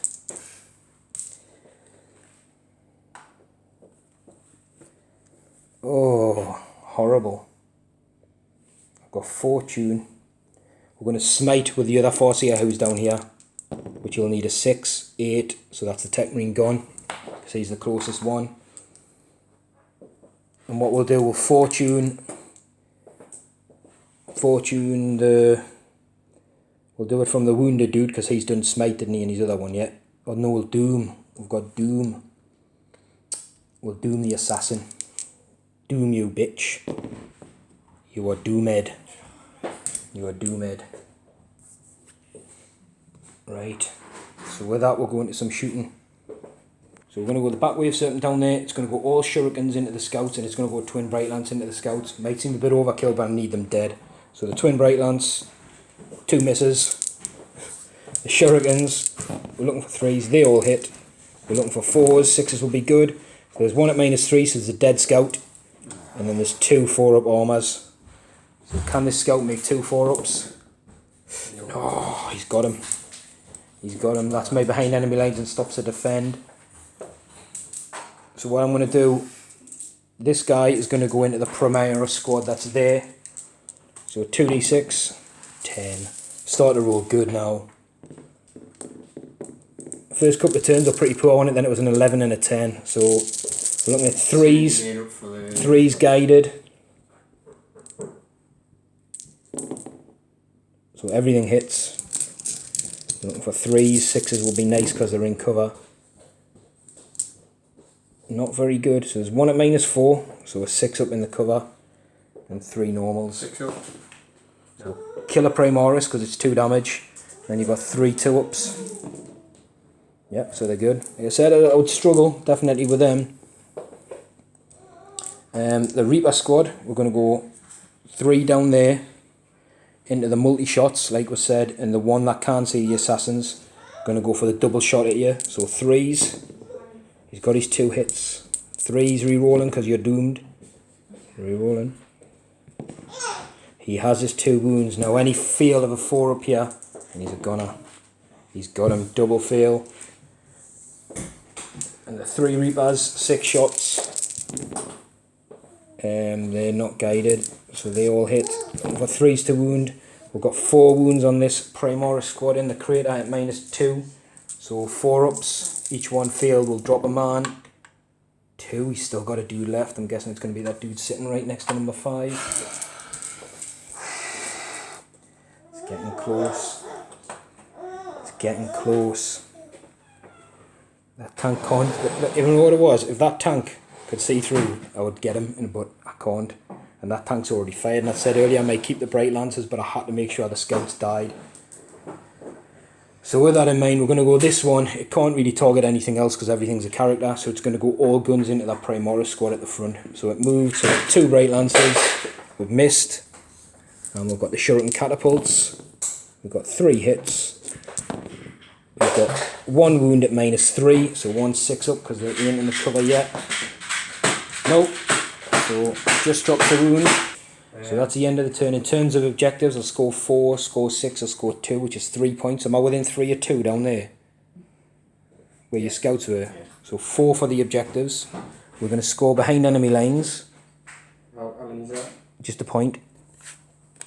Mission critical 6 we do achieve. But you were holding it, so it's worth 2 points to me. Your Tech Marine was on it. We've started to defend 1. Blood and Guts has killed something in the fight phase, which I haven't done. And priority orders is defend 4, which I'm going to ditch for the Warlord. Because realistically, the game, that made turn 5, you've got a turn. There's no more time to do anymore, so I know I wouldn't score that. And we'll keep it there. So that would pretty much be my total, unless I manage to kill a Warlord in your turn. And I get the defend and potentially line breaker. So we're going to Scott's last turn, turn 5. See how we get on. So just when Scott needs good cards there. Honour the chapter still in play. Kill a character with a character or hurt a character. Defend 2 is obviously back in play because the scouts died. He did get his 2 points for defending 5. Advance, he'll probably auto score unless anybody goes backwards. Death from above is going to be tricky because he can only do it with his Death Company captain, who's too far away to get in the game now. So QR1 is where my waves, my Night Spinner tank is. Blood and Guts has killed something in the fight phase. So I think he's just going to, I don't know what he's going to do. And we'll just say we did do a morale here. He originally rolled a 5 with a failed reroll. And no fear and got a 3, so he's fine. I needed that. That was big. The assassin gun was big because it could have been the difference there. And obviously I then stepped out with my Warlord and stuff. Yeah. And the reason I stepped him out was in case the Tech Marine didn't go for a long bomb charge. So paid off for me. It did pay off there, but it could have went the other way. So again, I don't know what Scott's plan is, but he's already sitting on 2 objectives. Obviously, it's pointless holding defend 2 because he'd have to move backwards and give up a point as well, and the game wouldn't go on. So I think everybody's moved into the middle. I think they're just looking to put as much hurt onto that Wave Serpent as they can, aren't they? And that's that guy can probably shoot back at that Wave Serpent. He's definitely in range. I think basically the place here, we'll have to see what does here and then we'll call it the end of turn, tally it up. Because I think there's 13 wounds to get through on this thing, but you've got potentially 1, 2, 3, 4 crack grenades, plus some bolters, plus a couple of guys could be able to charge and get up on the top, but I think not having power weapons and power fists is going to be a step too far, I think. Do me assassin into him, it's D6 shots. Yeah. 4, hits on 2s. All hit. Yeah. And then, is it on the hits or the wounds for the sake? Wounds on 3s. So you've got 3 wounds. -4. So you go to his end one on a 4 up. So he's dropped 2. He's down to 2 wounds. Just 1 wound each, is it? Single wounds, yeah, on that one. His grenade, I think, is just out range, but he can go for the tank with it. Yeah. D3. It's 1 again. It's on a 2. Doesn't hit. It's that big helmet weighing him down. I think this guy, we'll do it off. He's going to have to go a couple of shots here because I don't think you can actually see this one. 2 hits? 2 misses because it's more than 12. And then a bunch of crack grenades and an Absolver pistol, I'm guessing, up here, and the Lieutenant's double shot assault rifle. Right, so basically a summary is a lot of fire went into here and didn't really do anything. Also rolled a dice which rolled like all the way around and ended up right there, which actually even ended up in an armor save of a 6. But so basically Scott's going to score 1, 2, 3 because that's a troop unit. 3 victory points for the objectives. He's going to score advance for a 4th point. Yep, advance. I think that's probably it, isn't it? I think it is. I think it is because everything else was kill a character. The dude with fly had to do something. Any wounds on that library? On the You've done 2 wounds on the force here so with the Psyker for Honour the Chapter. Lost it. Yeah. Yeah. Yeah. We've got another one for that one for Honour the Chapter. Even though the Assassin doesn't have a chapter, but you've got Honour the Chapter. It's part of your deck. Yeah. And 2's gone. Yeah, that is 1, 2, 3, 4, 5, 6, 7. 7 point now. I'm on 35 and you're on 39. That's, you know what it is, that's respectable. That's definitely respectable. I think it is. Well, it's a 4 point swing, that's not... I told you. Felt the game went earlier on. I don't think there's any point in going on to the next. There's not, because basically the chance of me getting my points higher increases. So definitely call it now, and that's what I'd be recommending you do anyway. In the afternoon. It definitely is, yeah. It's late. So we've been playing all day, and like I said, you're in the ground floor of the ruins. I cannot really see you. Well, the wave certain can. It's about spreading out and denying you stuff or trying to finish off. Like this will go in for units and stuff. And again, like tricky, isn't it? The Eldar are tricky opponents. What I found there, right, is the same thing I found in previous games with the Imperial Guard. Even if you're hiding, if you have something important, like those Dark Reapers hitting what they can't see, and that Night Spinner hitting what they can't see. Yeah. See, that's why I took certain units. Yeah. But then your units have hit them first. And that's exactly why I hit them first, because the ability in the ITC rules that we're playing, as per your mission pack, being hidden in things like ruins, it's very strong. You've seen how strong it is, being able to charge out and not be overwatched. All that kind of stuff. Or like just basically like standing here and securing the objective without being able to be seen. Not having a line of sight to something and being able to shoot it is massive. And obviously the range on those Thunderfire cannons is really good. And yes, it's not maybe the best at slowing down bikes for that strat for the flying stuff, but you know, it can delete units of Dire Avengers or Reapers quite easily. It can target my jet bikes and slow them down. My Eldar list isn't a very tough list, like I said. I'd be happy taking that to a tournament to do stuff, but I know it has its flaws. It's not all the flyers, which would be super strong in taking stuff out. And then you've got units in Wave Serpents, like Dire Avengers, just sit on stuff and get out.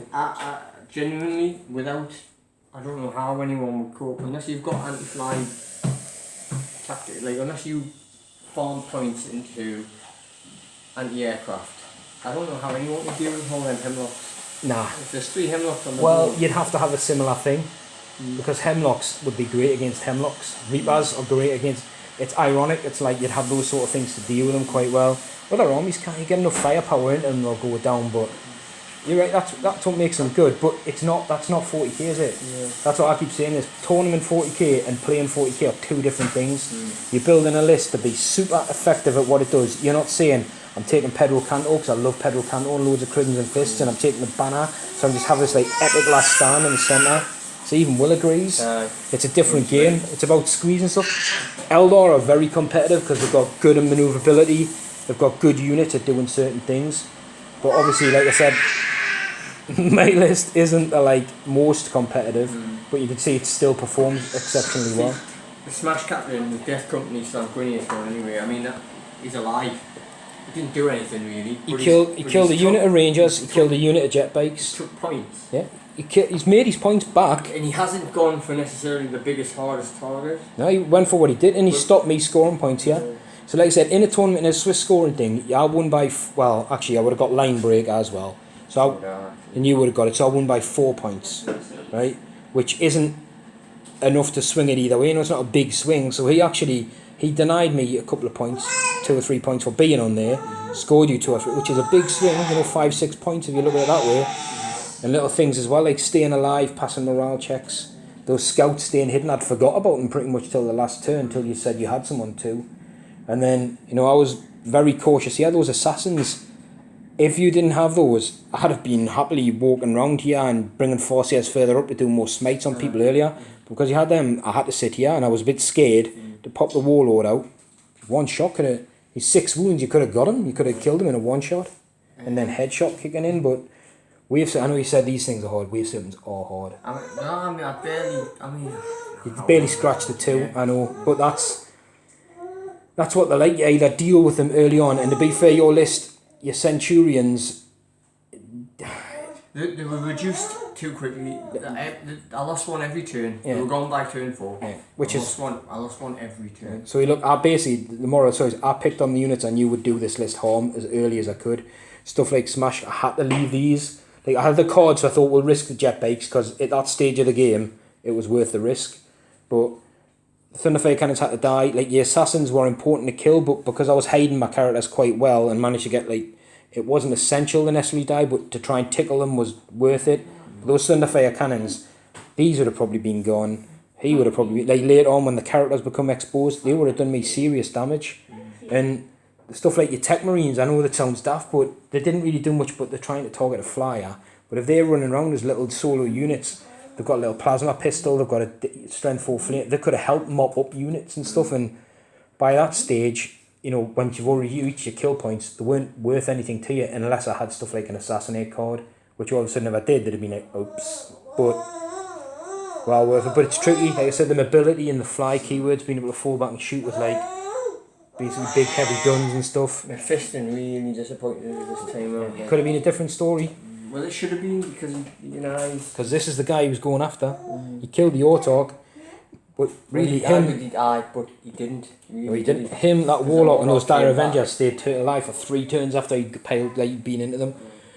He whiffed. I think that was been very interesting if he'd done better. Been very interesting. So I think I would have got him because he would have been exposed in here and I would have probably put that into him. But it would have meant that wasn't fair and other things. Very interesting. You listed... I said you didn't. I wasn't joking. I said I think it'll do all right, but you'll need to have a good draw with the cards. With the cards, I think that's the case with all Marines. Though you need to have a good draw, and you need to execute it effectively. And Primaris are pretty good at sticking around, as you've seen. You know, they've got some wounds to chew through. But hopefully everyone enjoyed that. I enjoyed it. It was really tough, and like I said, I felt bad early on, but I had a feeling it would swing back round, and it did. And it didn't make it easy for the Eldar in the end. I had to make some tough decisions, but yeah, I mean, it shows that they're just that little bit stronger, doesn't it? Like, that's what it is really. It's just that little bit better, a bit more for your points, really. I find it really quite tough, and obviously people probably get sick of hearing me moaning about stuff. Like, just with the Marines, I feel like it's always an uphill struggle. It is. That's why I wouldn't take them to a tournament. I told you that. But would you don't listen to me? That's the difference. No, of course. It's always going to be, if you're going to take Marines to a tournament, you're going to expect the worst. But hope for the best, but expect the worst. Because a lot of armies are just catered to kill your stuff. It's like, even God and all that, you know what I mean? Everything's catered to sort of take you out. And it's going to make it difficult for you. But you can definitely do well, like you've seen there. I think, if anybody looked at that on paper, they'd say, ooh, that's a really close game. 4-point swing. It's very, very close. And then there was no way if you looked at it, you'd say, like, I think you did exceptionally well fighting back from the position you were in. With what you had, because it's not like you had a load of las cannons to pop all the tanks and everything. You had that one squad to really optimise and try and get them. And then, like you said, when I'd started taking them out, the aggressors did some work, but could have done more. But I don't know whether or not the ultimate... It's very situational. Yeah, like, I would take the banner of the Emperor Ascendant. The Ascendant one just seems like it will be more consistent. Well, you're immune to morale. That other one's +1 leadership, I think, or +1 within 6. But you're immune to morale, and you put back up on 3s. It's vital. It's definitely vital. And if you could, I know you can't for this list, but with your veteran squad, make them a 10-man. Obviously, you can't points-wise because the list's submitted, but in other games, for that trump card, make them a 10-man squad. But anyway, goodbye, everyone. Good luck, Scott, because I think, is that probably your last practice game before you go? Probably is, yeah. Good luck, and I hope you come against some armies that you absolutely muller, because you deserve some good luck. It's been a while. I've never won a game. You'll win one soon, don't worry. Don't worry, my dice will betray me one day. I don't know about that, mate. They will, definitely. I've watched them over consistently 10 games. That's because I edit them. I just Photoshop the numbers over the top to make myself look good. Right. Catch you later, everyone. Enjoy.